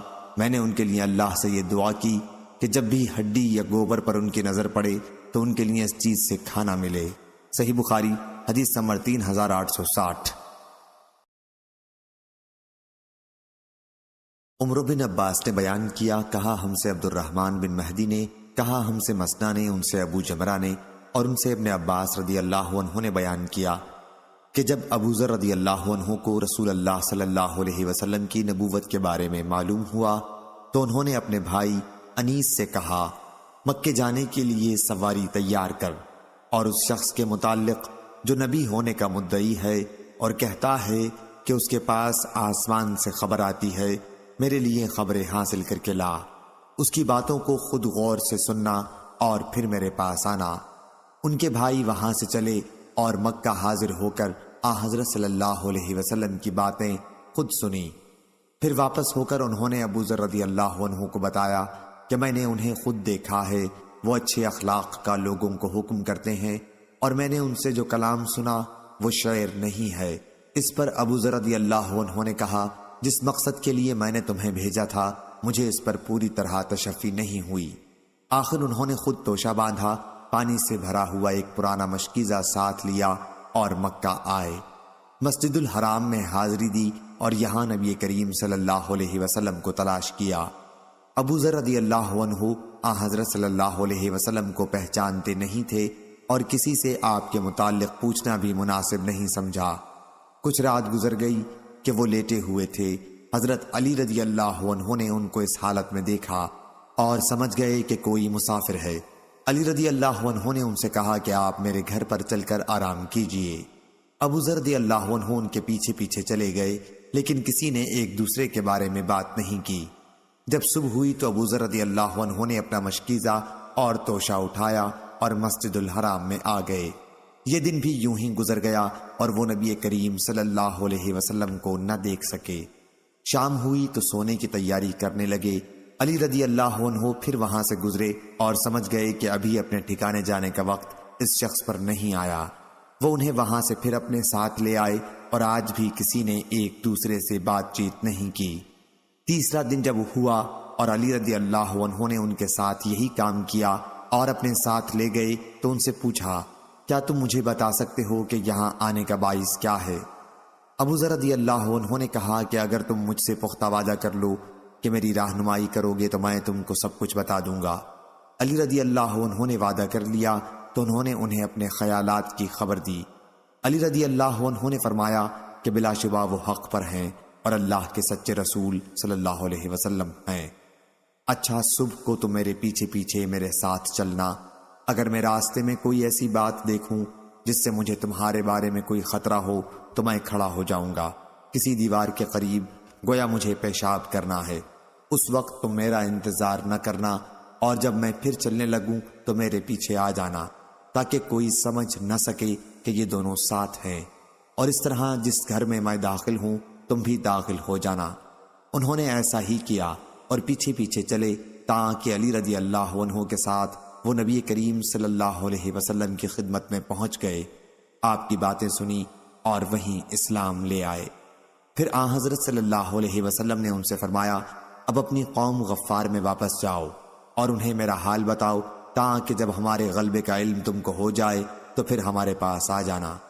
ابو ذر رضی اللہ عنہ نے عرض کیا، اس ذات کی قسم جس کے ہاتھ میں میری جان ہے، میں ان قریشیوں کے مجمع میں پکار کر کلمہ توحید کا اعلان کروں گا۔ چنانچہ حضرت صلی اللہ علیہ وسلم کی یہاں سے واپس وہ مسجد حرام میں آئے اور بلند آواز سے کہا کہ میں گواہی دیتا ہوں کہ اللہ کے سوا کوئی معبود نہیں، اور یہ کہ محمد صلی اللہ علیہ وسلم اللہ کے رسول ہیں۔ یہ سنتے ہی سارا مجمع ٹوٹ پڑا اور اتنا مارا کہ زمین پر لٹا دیا۔ اتنے میں عباس رضی اللہ عنہ آ گئے اور ابو ذر رضی اللہ عنہ کے اوپر اپنے کو ڈال کر قریش سے کہا، افسوس کیا تمہیں معلوم نہیں کہ یہ شخص قبیلہ غفار سے ہے اور شام جانے والے تمہارے تاجروں کا راستہ ادھر ہی سے پڑتا ہے؟ اسی طرح سے ان سے ان کو بچایا۔ پھر ابو ذر رضی اللہ عنہ دوسرے دن مسجد الحرام میں آئے اور اپنے اسلام کا اظہار کیا۔ قوم بری طرح ان پر ٹوٹ پڑی اور مارنے لگے۔ اس دن بھی عباس رضی اللہ عنہ ان پر اوندھے پڑ گئے۔ صحیح بخاری حدیث نمبر 3861۔ سفیان نے بیان کیا ان سے اسماعیل نے، ان سے قیس نے بیان کیا کہ میں نے کوفہ کی مسجد میں سعید بن زید بن عمرو بن نفیل رضی اللہ عنہ سے سنا، وہ کہہ رہے تھے کہ ایک وقت تھا جب حضرت عمر رضی اللہ عنہ نے اسلام لانے سے پہلے مجھے اس وجہ سے باندھ رکھا تھا کہ میں نے اسلام کیوں قبول کیا، لیکن تم لوگوں نے حضرت عثمان رضی اللہ عنہ کے ساتھ جو کچھ کیا ہے اس کی وجہ سے اگر احد پہاڑ بھی اپنی جگہ سے سرک جائے تو اسے ایسا کرنا ہی چاہیے۔ صحیح بخاری حدیث نمبر 3862۔ سفیان ثوری نے خبر دی، انہیں اسماعیل بن ابی خالد نے، انہیں قیس بن ابی حازم نے اور ان سے عبداللہ بن مسعود رضی اللہ عنہ نے بیان کیا کہ حضرت عمر رضی اللہ عنہ کے اسلام لانے کے بعد ہم لوگ ہمیشہ عزت سے رہے۔ صحیح بخاری حدیث نمبر 3863۔ عبداللہ بن وہب نے بیان کیا، کہا کہ مجھ سے عمر بن محمد نے بیان کیا، کہا مجھ کو میرے دادا زید بن عبداللہ بن عمرو نے خبر دی، ان سے ان کے والد عبداللہ بن عمر رضی اللہ عنہ نے بیان کیا کہ حضرت عمر رضی اللہ عنہ اسلام لانے کے بعد قریش سے ڈرے ہوئے گھر میں بیٹھے ہوئے تھے کہ ابو عمرو عاص بن وائل سہمی اندر آیا، ایک دھاری دھار چادر اور ریشمی کرتا پہنے ہوئے تھا۔ وہ قبیلہ بنو سہم سے تھا جو زمانہ جاہلیت میں ہمارے حلیف تھے۔ عاص نے حضرت عمر رضی اللہ عنہ سے کہا کیا بات ہے؟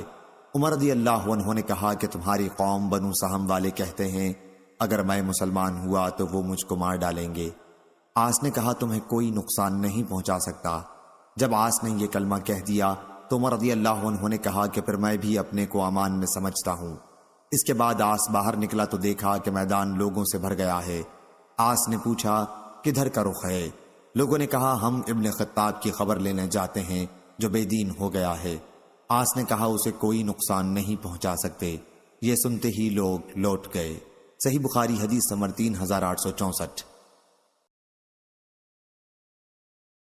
سفیان بن عینہ نے بیان کیا، کہا کہ میں نے عمرو بن دینار سے سنا، انہوں نے بیان کیا کہ عبداللہ بن عمر رضی اللہ عنہ نے کہا جب عمر رضی اللہ عنہ اسلام لائے تو لوگ ان کے گھر کے قریب جمع ہو گئے اور کہنے لگے کہ عمر بے دین ہو گیا ہے۔ میں ان دنوں بچہ تھا اور اس وقت اپنے گھر کی چھت پر چڑھا ہوا تھا۔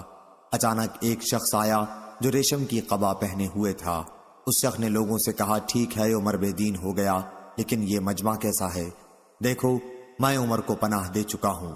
ابن عمر رضی اللہ عنہ نے بیان کیا کہ میں نے دیکھا کہ اس کی یہ بات سنتے ہی لوگ الگ الگ ہو گئے۔ میں نے پوچھا یہ کون صاحب تھے؟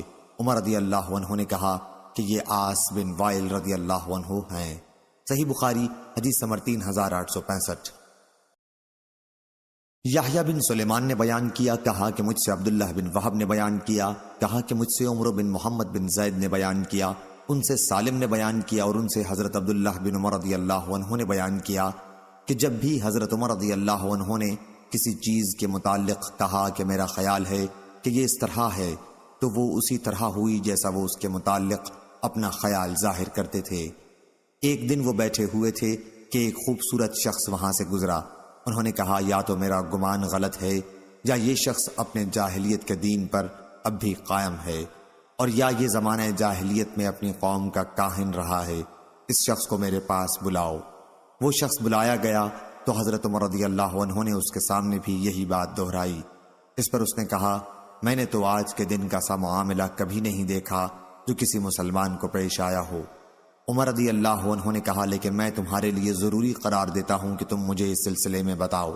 اس نے اقرار کیا کہ زمانہ جاہلیت میں اپنی قوم کا کاہن تھا۔ حضرت عمر رضی اللہ عنہ نے کہا غیب کی جو خبریں جو تمہاری جنیاں تمہارے پاس لاتی تھیں اس کی سب سے حیرت انگیز کوئی بات سناؤ۔ شخص مذکور نے کہا کہ ایک دن میں بازار میں تھا کہ جنیاں میرے پاس آئی، میں نے دیکھا کہ وہ گھبرائی ہوئی ہے۔ پھر اس نے کہا جنوں کے متعلق تمہیں معلوم نہیں، جب سے انہیں آسمانی خبروں سے روک دیا گیا ہے وہ کسی وجہ سے ڈرے ہوئے ہیں۔ مایوس ہو رہے ہیں اور اونٹنیوں کے پالان کی کملیوں سے مل گئے ہیں۔ حضرت عمر رضی اللہ عنہ نے کہا کہ تم نے سچ کہا۔ ایک مرتبہ میں بھی ان دنوں بتوں کے قریب سویا ہوا تھا۔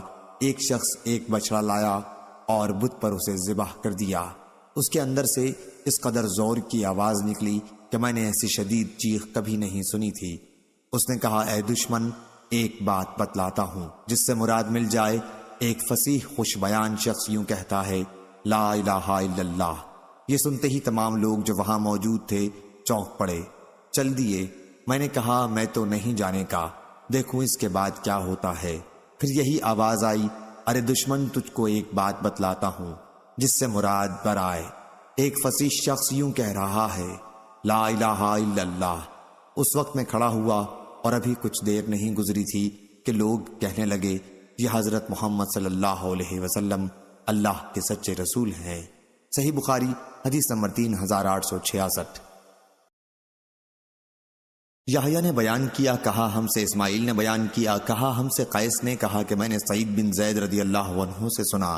انہوں نے مسلمانوں کو خطاب کر کے کہا، ایک وقت تھا کہ عمر رضی اللہ عنہ جب اسلام میں داخل نہیں ہوئے تھے تو مجھے اور اپنی بہن کو اس لیے باندھ رکھا تھا کہ ہم اسلام کیوں لائے، اور آج تم نے جو کچھ حضرت عثمان رضی اللہ عنہ کے ساتھ برتاؤ کیا ہے، اگر اس پر احد پہاڑ بھی اپنی جگہ سے سرک جائے تو اسے ایسا ہی کرنا چاہیے۔ صحیح بخاری حدیث نمبر 3867۔ بشر بن مفضل نے بیان کیا، ان سے سعید بن ابی عروبہ نے بیان کیا، ان سے قتادہ نے، اور ان سے انس بن مالک رضی اللہ عنہ نے بیان کیا کہ کفار مکہ نے رسول کریم صلی اللہ علیہ وسلم سے کسی نشانی کا مطالبہ کیا تو آن حضرت صلی اللہ علیہ وسلم نے چاند کے 2 ٹکڑے کر کے دکھا دیے، یہاں تک کہ انہوں نے ہرا پہاڑ کو ان دونوں ٹکڑوں کے بیچ میں دیکھا۔ صحیح بخاری حدیث نمبر 3868۔ عبدان نے بیان کیا، ان سے ابو حمزہ محمد بن میمون نے، ان سے عامش نے، ان سے ابراہیم نخعی نے، ان سے ابو معمر نے، اور ان سے عبداللہ بن مسعود رضی اللہ عنہ نے بیان کیا کہ جس وقت چاند کے 2 ٹکڑے ہوئے تو ہم نبی کریم صلی اللہ علیہ وسلم کے ساتھ منا کے میدان میں موجود تھے۔ آپ نے فرمایا تھا کہ لوگوں گواہ رہنا، اور چاند کا ایک ٹکڑا دوسرے سے الگ ہو کر پہاڑ کی طرف چلا گیا تھا۔ اور ابو زحا نے بیان کیا، ان سے مسروق نے، ان سے عبداللہ بن مسعود رضی اللہ عنہ نے کہ شق قمر کا معجزہ مکہ میں پیش آیا تھا۔ ابراہیم نخعی کے ساتھ اس کی مطابق محمد بن مسلم نے کی ہے، ان سے ابو نجیح نے بیان کیا، ان سے مجاہد نے، ان سے ابو معمر نے، اور ان سے عبداللہ بن مسعود رضی اللہ عنہ نے۔ صحیح بخاری حدیث نمبر 3869۔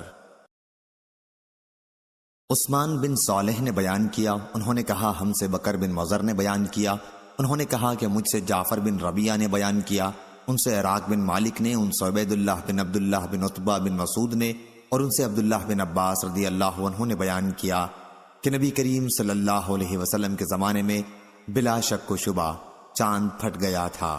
صحیح بخاری حدیث نمبر 3870۔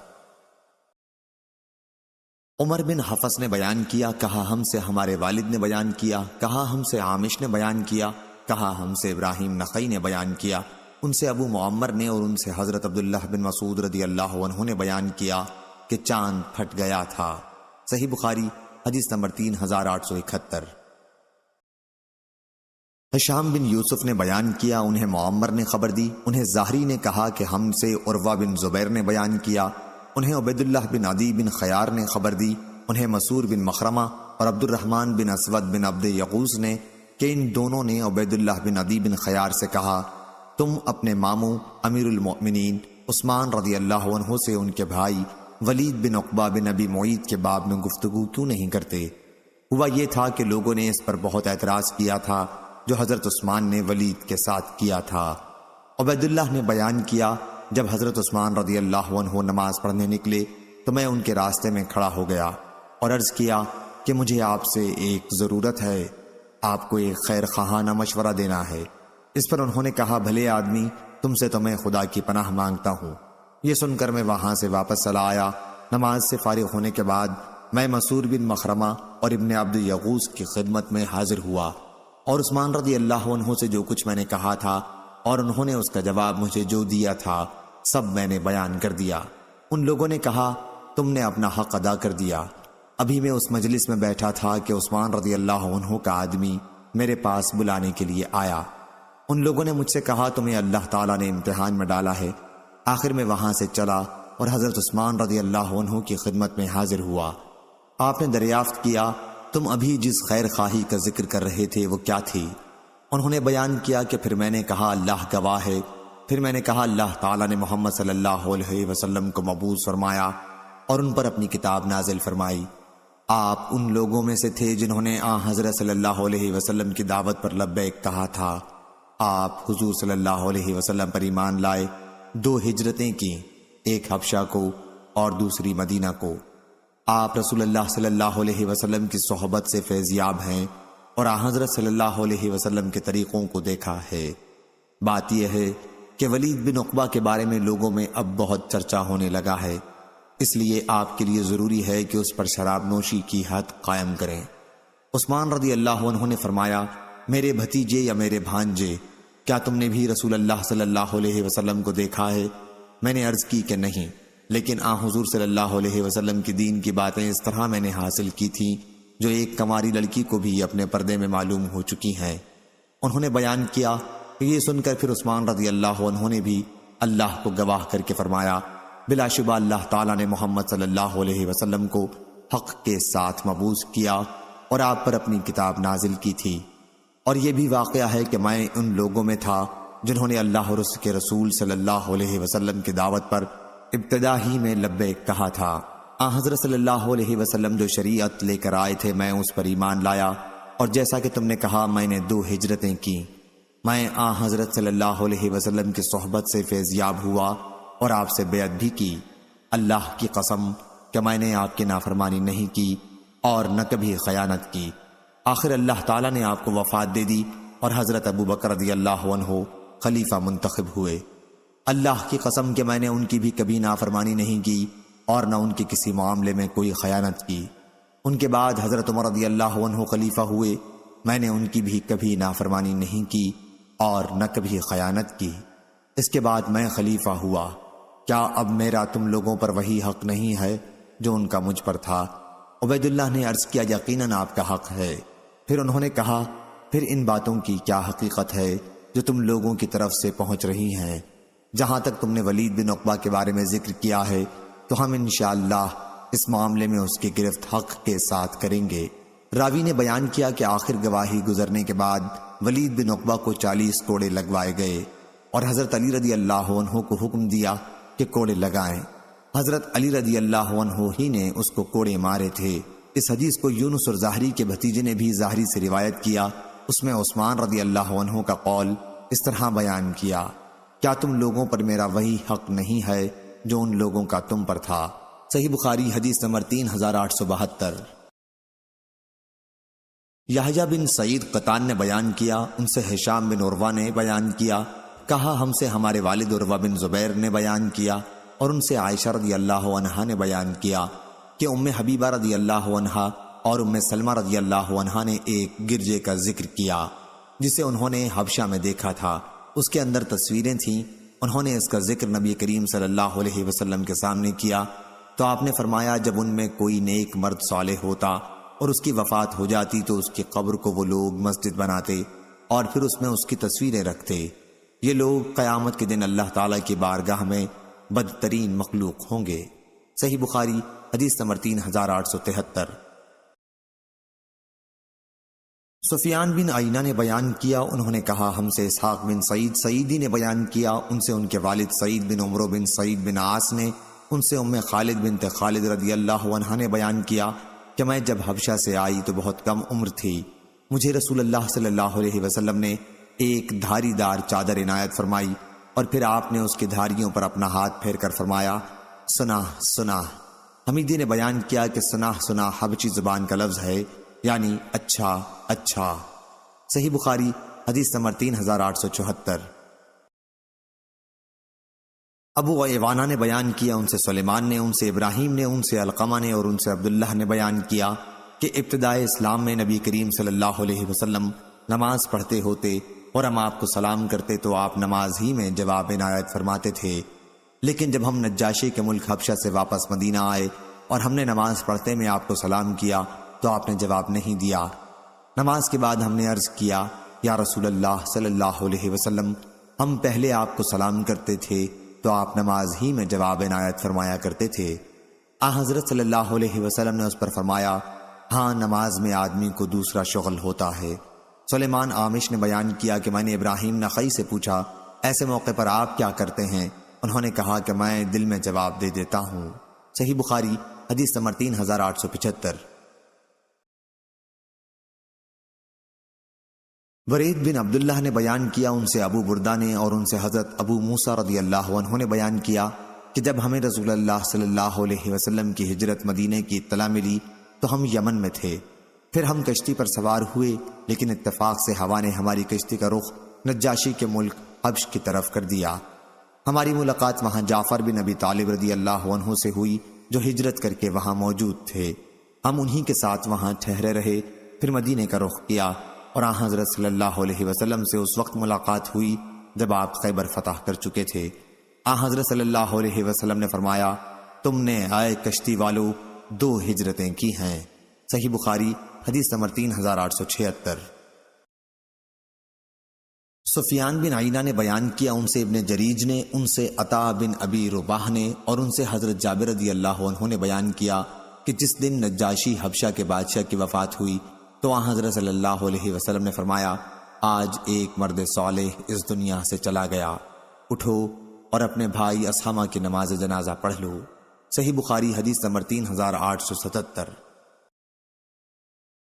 عبد الاعلی بن حماد نے بیان کیا، انہوں نے کہا ہم سے زید بن زری نے بیان کیا، انہوں نے کہا ہم سے سعید بن ابی عروبہ نے بیان کیا، انہوں نے کہا ہم سے قتادہ نے بیان کیا، ان سے عطا بن ابی رباح نے بیان کیا اور ان سے جابر بن عبداللہ انصاری رضی اللہ عنہ نے کہ نبی کریم صلی اللہ علیہ وسلم نے نجاشی کے جنازہ کی نماز پڑھی تھی اور ہم صف باندھ کر آپ کے پیچھے کھڑے ہوئے، میں دوسری یا تیسری صف میں تھا۔ صحیح بخاری حدیث نمبر 3878۔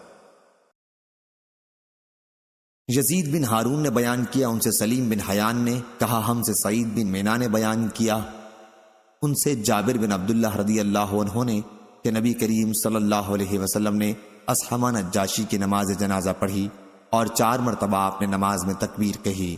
یزید بن ہارون کے ساتھ اس حدیث کو عبد الصمد بن عبد الوارث نے بھی سلیم بن حیان سے روایت کیا ہے۔ صحیح بخاری حدیث نمبر 3879۔ یعقوب بن ابراہیم نے بیان کیا، کہا ہم سے ہمارے والد ابراہیم بن سعد نے بیان کیا، ان سے صالح بن کیسان نے، ان سے ابن شہاب نے بیان کیا، ان سے ابو سلمہ بن عبد الرحمن اور سعید بن مسیب نے بیان کیا اور انہیں حضرت ابو ہریرہ رضی اللہ عنہ نے خبر دی کہ رسول اللہ صلی اللہ علیہ وسلم نے حبشہ کے بادشاہ نجاشی کی موت کی خبر اسی دن دے دی تھی جس دن ان کا انتقال ہوا تھا، اور آپ نے فرمایا تھا کہ اپنے بھائی کی مغفرت کے لیے دعا کرو۔ صحیح بخاری حدیث نمبر 3880۔ سعید بن مسیب نے بیان کیا اور انہیں ابو ہریرہ رضی اللہ عنہ نے خبر دی کہ نبی کریم صلی اللہ علیہ وسلم نے نماز جنازہ کے لیے عیدگاہ میں صحابہ رضی اللہ عنہم کو صف بستہ کھڑا کیا اور اس کی نماز جنازہ پڑھی۔ آپ نے 4 مرتبہ تکبیر کہی تھی۔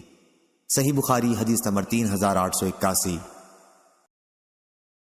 عبدالعزیز بن عبداللہ اویسی نے بیان کیا، انہوں نے کہا مجھ سے ابراہیم بن سعد نے بیان کیا، انہوں نے کہا ہم سے ابن شہاب نے بیان کیا، ان سے سلمہ بن عبد الرحمن نے اور ان سے حضرت ابو ہریرہ رضی اللہ عنہ نے بیان کیا کہ نبی کریم صلی اللہ علیہ وسلم نے جب جنگ حنین کا قصہ کیا تو فرمایا انشاءاللہ، کہ نبی کریم صلی اللہ علیہ وسلم نے جب جنگ حنین کا قصد کیا تو فرمایا انشاءاللہ کل ہمارا قیام خیف بنی کنانہ میں ہوگا جہاں مشرکین نے کافر ہی رہنے کے لیے عہد و پیمان کیا تھا۔ صحیح بخاری حدیث نمبر 3882۔ یحییٰ بن سعید قطان نے بیان کیا، ان سے سفیان ثوری نے کہا ہم سے عبد الملک بن عمیر نے، ان سے عبداللہ بن حارث نے بیان کیا، ان سے حضرت عباس بن عبد المطلب رضی اللہ عنہ نے بیان کیا کہ انہوں نے نبی کریم صلی اللہ علیہ وسلم سے پوچھا آپ اپنے چچا ابو طالب کے کیا کام آئے کہ وہ آپ کی حمایت کیا کرتے تھے اور آپ کے لیے غصہ ہوتے تھے؟ آپ نے فرمایا اسی وجہ سے وہ صرف ٹخنوں تک جہنم میں ہیں، اگر میں ان کی سفارش نہ کرتا تو وہ دوزخ کی تہ میں بالکل نیچے ہوتے۔ صحیح بخاری حدیث نمبر 3883۔ عبد الرزاق نے بیان کیا، انہیں معمر نے خبر دی، انہیں زہری نے، انہیں سعید بن مسیب نے، اور انہیں ان کے والد مسیب بن حزن صحابی رضی اللہ عنہ نے کہ جب ابو طالب کی وفات کا وقت قریب ہوا تو نبی کریم صلی اللہ علیہ وسلم ان کے پاس تشریف لے گئے۔ اس وقت وہاں ابو جہل بھی بیٹھا ہوا تھا۔ حضرت صلی اللہ علیہ وسلم نے فرمایا، چچا کلمہ لا الہ الا اللہ ایک مرتبہ کہہ دو، اللہ کی بارگاہ میں آپ کی بخشش کے لیے ایک یہی دلیل میرے ہاتھ آ جائے گی۔ اس پر ابو جہل اور عبداللہ بن ابی امیہ نے کہا، اے ابو طالب، کیا عبد المطلب کے دین سے تم پھر جاؤ گے؟ یہ دونوں انہی پر زور دیتے رہے، اور آخری کلمہ جو ان کی زبان سے نکلا وہ یہ تھا کہ میں عبد المطلب کے دین پر قائم ہوں۔ پھر حضرت صلی اللہ علیہ وسلم نے فرمایا کہ میں ان کے لیے اس وقت تک دعائے مغفرت کرتا رہوں گا جب تک مجھے اس سے منع نہ کر دیا جائے گا۔ چنانچہ سورہ برات میں یہ آیت نازل ہوئی، نبی کے لیے اور مسلمانوں کے لیے مناسب نہیں ہے کہ مشرکین کے لیے دعائے مغفرت کریں، خواہ وہ ان کے ناتے والے ہی کیوں نہ ہوں۔ جب ان کے سامنے یہ بات واضح ہو گئی کہ وہ دوزخی ہیں، اور سورہ قصص میں یہ آیت نازل ہوئی، بے شک جسے آپ چاہیں ہدایت نہیں کر سکتے۔ صحیح بخاری حدیث نمبر 3884۔ لیث بن سعد نے بیان کیا، کہا ہم سے یزید بن عبداللہ ابن الحاد نے، ان سے عبداللہ بن خباب نے، اور ان سے ابو سعید خدری رضی اللہ عنہ نے کہ انہوں نے نبی کریم صلی اللہ علیہ وسلم سے سنا، آپ کی مجلس میں آپ کے چچا کا ذکر ہو رہا تھا، تو آپ نے فرمایا شاید قیامت کے دن انہیں میری شفاعت کام آ جائے اور انہیں صرف ٹخنوں تک جہنم میں رکھا جائے جس سے ان کا دماغ کھولے گا۔ ہم سے ابراہیم بن حمزہ نے بیان کیا، کہا ہم سے ابن ابو حازم اور دراوردی نے بیان کیا یزید سے اسی مذکورہ حدیث کی طرح، البتہ اس روایت میں یہ بھی ہے کہ ابو طالب کے دماغ کا بھیجا اس سے کھولے گا۔ روایت میں ابو طابق کا ذکر ہے، یہی وجہ مناسبت باب ہے۔ صحیح بخاری حدیث نمبر 3885۔ لیث نے بیان کیا، ان سے عقیل نے، ان سے ابن شہاب نے کہ مجھ سے کہا ابو سلمہ بن عبد الرحمن نے کہ میں نے حضرت جابر بن عبداللہ رضی اللہ عنہ سے سنا، اور انہوں نے رسول اللہ صلی اللہ علیہ وسلم سے سنا۔ آپ نے فرمایا تھا کہ جب قریش نے معراج کے واقعے کے سلسلے میں مجھ کو جھٹلایا تو میں حتیم میں کھڑا ہو گیا، اور اللہ تعالیٰ نے میرے لیے بیت المقدس کو روشن کر دیا، اور میں نے اسے دیکھ کر قریش سے اس کے پتے اور نشان بیان کرنا شروع کر دیے۔ صحیح بخاری حدیث نمبر 3886۔ حمام بن یحییٰ نے بیان کیا، ان سے قتادہ نے بیان کیا، ان سے حضرت انس بن مالک رضی اللہ عنہ نے بیان کیا، اور ان سے حضرت مالک بن صعصع رضی اللہ عنہ نے بیان کیا کہ نبی کریم صلی اللہ علیہ وسلم نے ان سے شب معراج کا واقعہ بیان کیا۔ آپ نے فرمایا کہ میں حتیم میں لیٹا ہوا تھا۔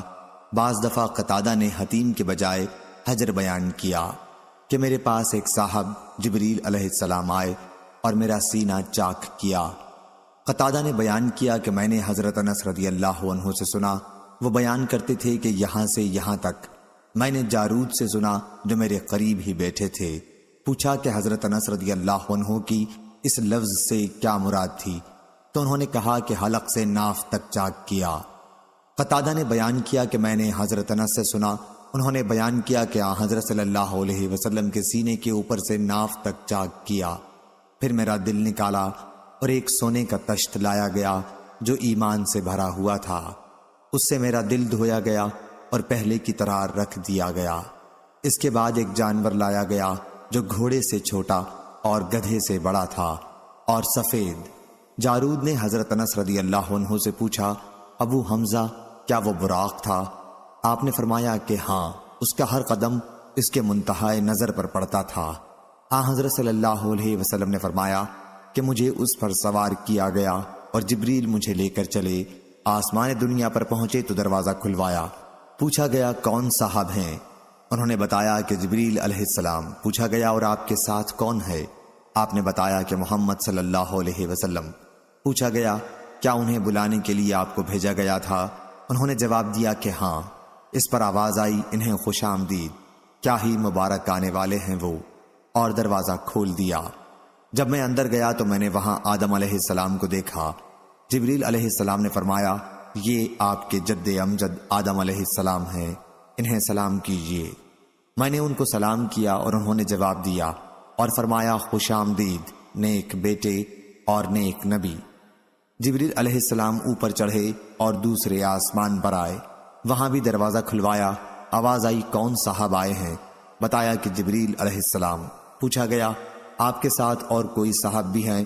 کہا محمد صلی اللہ علیہ وسلم۔ پوچھا گیا کیا آپ کو انہیں بلانے کے لیے بھیجا گیا تھا؟ انہوں نے جواب دیا کہ ہاں۔ پھر آواز آئی انہیں خوش آمدید، کیا ہی اچھے آنے والے ہیں وہ۔ پھر دروازہ کھلا اور میں اندر آ گیا تو وہاں یحییٰ اور عیسیٰ علیہ السلام موجود تھے، یہ دونوں خالہ زاد بھائی ہیں۔ جبریل علیہ السلام نے فرمایا یہ عیسیٰ اور یحییٰ علیہ السلام ہیں، انہیں سلام کیجیے۔ میں نے سلام کیا اور ان حضرات نے میرے سلام کا جواب دیا اور فرمایا خوش آمدید نیک نبی اور نیک بھائی۔ جہاں سے جبریل علیہ السلام مجھے تیسرے آسمان کی طرف لے کر چڑھے اور دروازہ کھلوایا۔ پوچھا گیا کون صاحب آئے ہیں؟ جواب دیا۔ جبریل سے پوچھا گیا کہ آپ کے ساتھ کون صاحب آئے ہیں؟ جواب دیا کہ محمد صلی اللہ علیہ وسلم۔ پوچھا گیا کیا انہیں لانے کے لیے آپ کو بھیجا گیا تھا؟ جواب دیا کہ ہاں۔ اس پر آواز آئی انہیں خوش آمدید، کیا ہی اچھے آنے والے ہیں وہ۔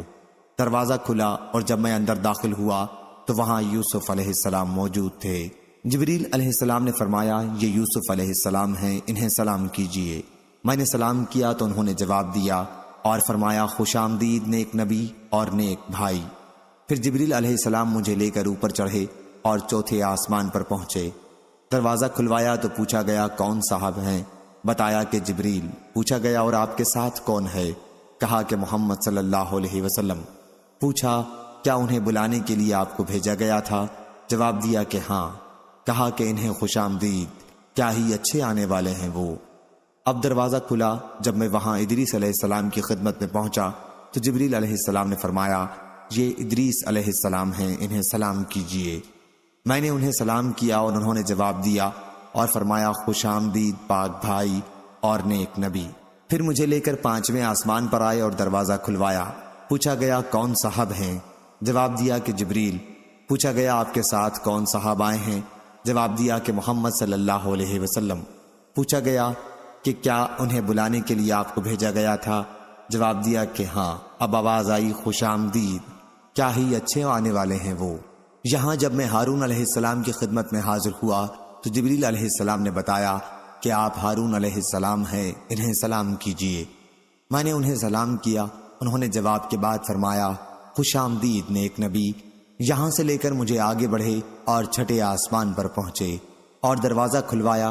پوچھا گیا کون صاحب آئے ہیں؟ بتایا کہ جبریل۔ آپ کے ساتھ کوئی دوسرے صاحب بھی آئے ہیں؟ جواب دیا کہ محمد صلی اللہ علیہ وسلم۔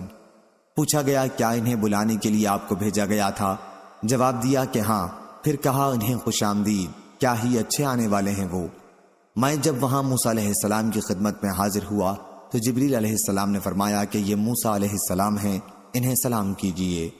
میں نے سلام کیا اور انہوں نے جواب کے بعد فرمایا خوش آمدید نیک نبی اور نیک بھائی۔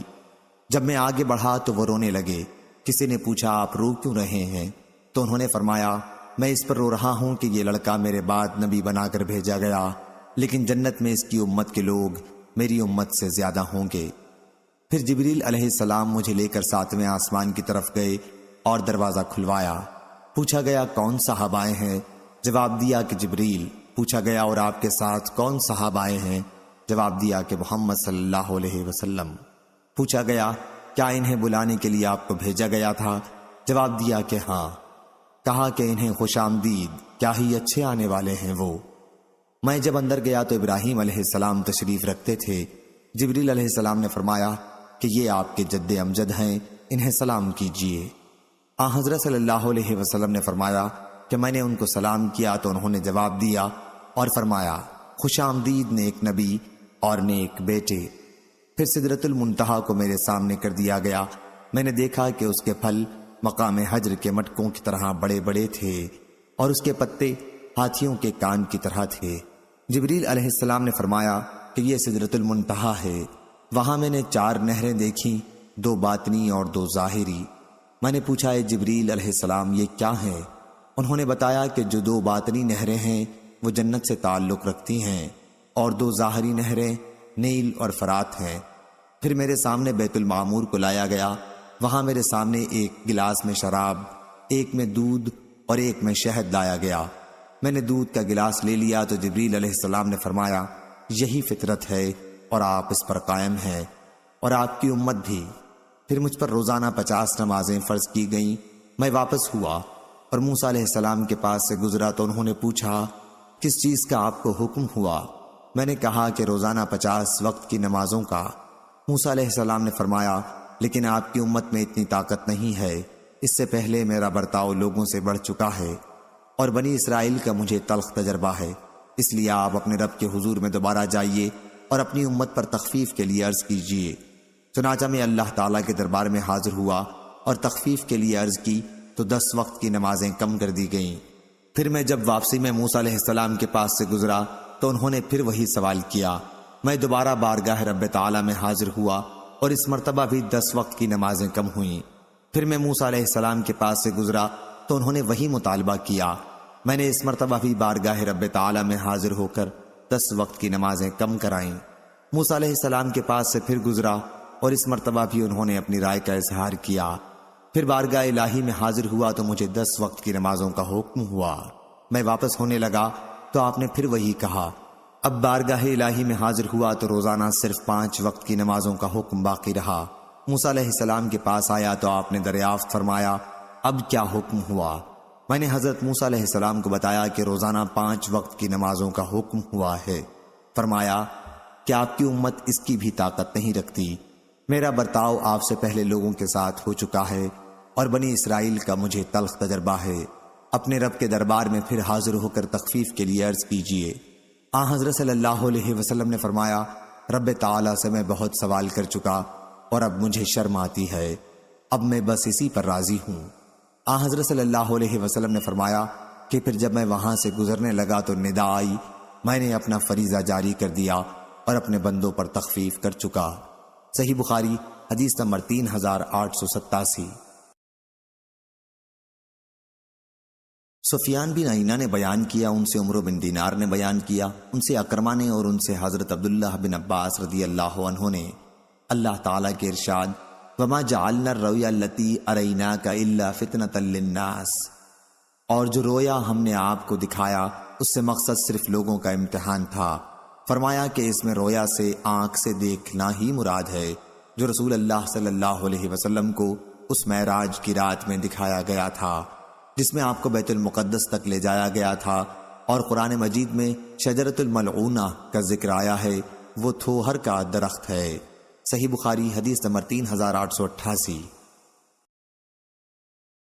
عقیل نے بیان کیا، ان سے ابن شہاب نے، دوسری سند امام بخاری نے کہا، اور ہم سے احمد بن صالح نے بیان کیا، کہا ہم سے عنبسہ بن خالد نے بیان کیا، ہم سے یونس بن یزید نے بیان کیا، ان سے ابن شہاب نے بیان کیا کہ مجھے عبد الرحمن بن عبداللہ بن کعب بن مالک نے خبر دی، اور انہیں عبداللہ بن کعب نے، جب وہ نابینا ہو گئے تو وہ چلتے پھرتے وقت ان کو پکڑ کر لے چلتے تھے۔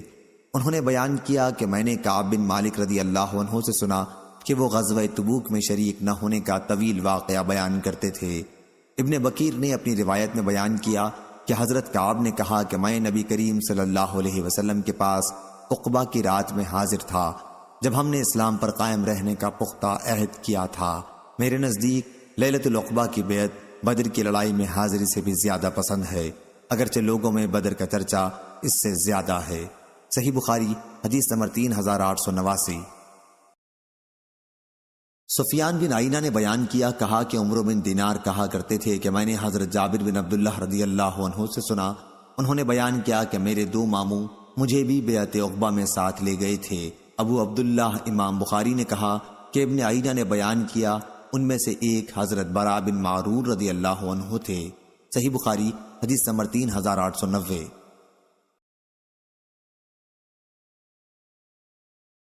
ہشام بن یوسف نے خبر دی، انہیں ابن جریج نے خبر دی، ان سے عطا نے بیان کیا کہ حضرت جابر رضی اللہ عنہ نے کہا، میں، میرے والد اور میرے 2 ماموں تینوں بیعت عقبہ کرنے والوں میں شریک تھے۔ صحیح بخاری حدیث نمبر 3891۔ یعقوب بن ابراہیم نے خبر دی، انہوں نے کہا ہم سے ہمارے بھتیجے ابن شہاب نے بیان کیا، ان سے ان کے چچا نے بیان کیا، اور انہوں نے کہا کہ ہمیں ابو ادریس عائز اللہ بن عبداللہ نے خبر دی کہ حضرت عبادہ بن صامت رضی اللہ عنہ ان صحابہ میں سے تھے جنہوں نے رسول اللہ صلی اللہ علیہ وسلم کے ساتھ بدر کی لڑائی میں شرکت کی تھی اور عقبہ کی رات حضرت صلی اللہ علیہ وسلم سے عہد کیا تھا۔ انہوں نے بیان کیا کہ رسول اللہ صلی اللہ علیہ وسلم نے فرمایا، اس وقت آپ کے پاس صحابہ کی ایک جماعت تھی کہ آؤ مجھ سے اس بات کا عہد کرو کہ اللہ کے ساتھ کسی کو شریک نہ ٹھہراؤ گے، چوری نہ کرو گے، زنا نہ کرو گے، اپنی اولاد کو قتل نہ کرو گے، اپنی طرف سے گھڑ کر کسی پر تہمت نہ لگاؤ گے، اور اچھی باتوں میں میری نافرمانی نہ کرو گے۔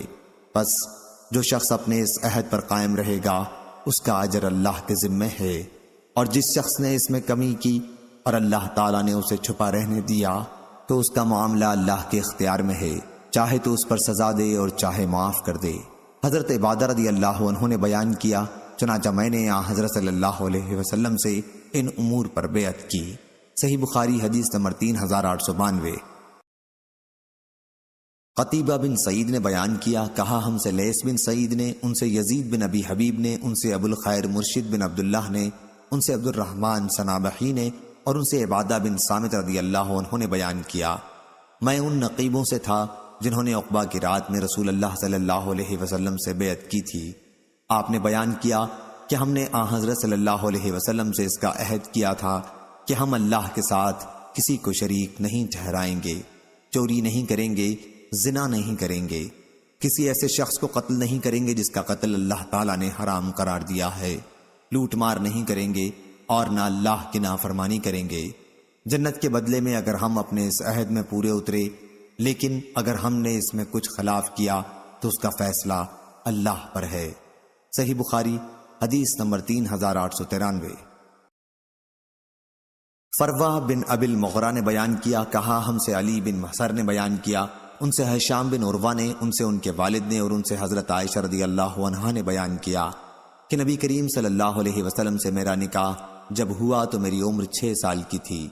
پھر ہم مدینہ ہجرت کر کے آئے اور بنی حارث بن خزرج کے یہاں قیام کیا۔ یہاں آ کر مجھے بخار چڑھا اور اس کی وجہ سے میرے بال گرنے لگے، پھر مونڈھوں تک خوب بال ہو گئے۔ پھر ایک دن میری والدہ ام رومان رضی اللہ عنہا آئیں۔ اس وقت میں اپنی چند سہیلیوں کے ساتھ جھولا جھول رہی تھی۔ انہوں نے مجھے پکارا تو میں حاضر ہو گئی۔ مجھے کچھ معلوم نہیں تھا کہ میرے ساتھ ان کا کیا ارادہ ہے۔ آخر انہوں نے میرا ہاتھ پکڑ کر گھر کے دروازے کے پاس کھڑا کر دیا اور میرا سانس پھولا جا رہا تھا۔ تھوڑی دیر میں جب مجھے کچھ سکون ہوا تو انہوں نے تھوڑا سا پانی لے کر میرے منہ اور سر پر پھیرا۔ پھر گھر کے اندر مجھے لے گئیں۔ وہاں انصار کی چند عورتیں موجود تھیں جنہوں نے مجھے دیکھ کر دعا دی کہ خیر و برکت اور اچھا نصیب لے کر آئی ہو۔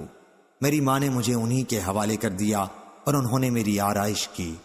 اس کے بعد دن چڑھے اچانک رسول اللہ صلی اللہ علیہ وسلم میرے پاس تشریف لائے اور حضور صلی اللہ علیہ وسلم نے خود مجھے سلام کیا۔ میری عمر اس وقت 9 سال تھی۔ صحیح بخاری حدیث نمبر 3894۔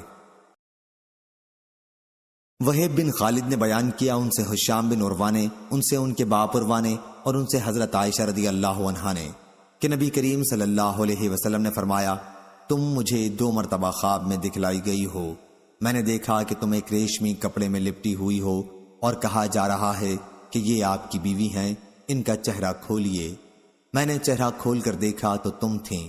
میں نے سوچا کہ اگر یہ خواب اللہ کی جانب سے ہے تو وہ خود اس کو پورا فرمائے گا۔ صحیح بخاری حدیث نمبر 3895۔ ابو اسامہ نے بیان کیا، ان سے ہشام نے، ان سے ان کے والد عروہ بن زبیر نے بیان کیا کہ حضرت خدیجہ رضی اللہ عنہا کی وفات نبی کریم صلی اللہ علیہ وسلم کی مدینے کو ہجرت سے 3 سال پہلے ہو گئی تھی۔ حضرت صلی اللہ علیہ وسلم نے آپ کی وفات کے تقریباً 2 سال بعد حضرت عائشہ رضی اللہ عنہا سے نکاح کیا۔ اس وقت ان کی عمر 6 سال تھی۔ جب رخصتی ہوئی تو وہ 9 سال کی تھیں۔ صحیح بخاری حدیث نمبر 3896۔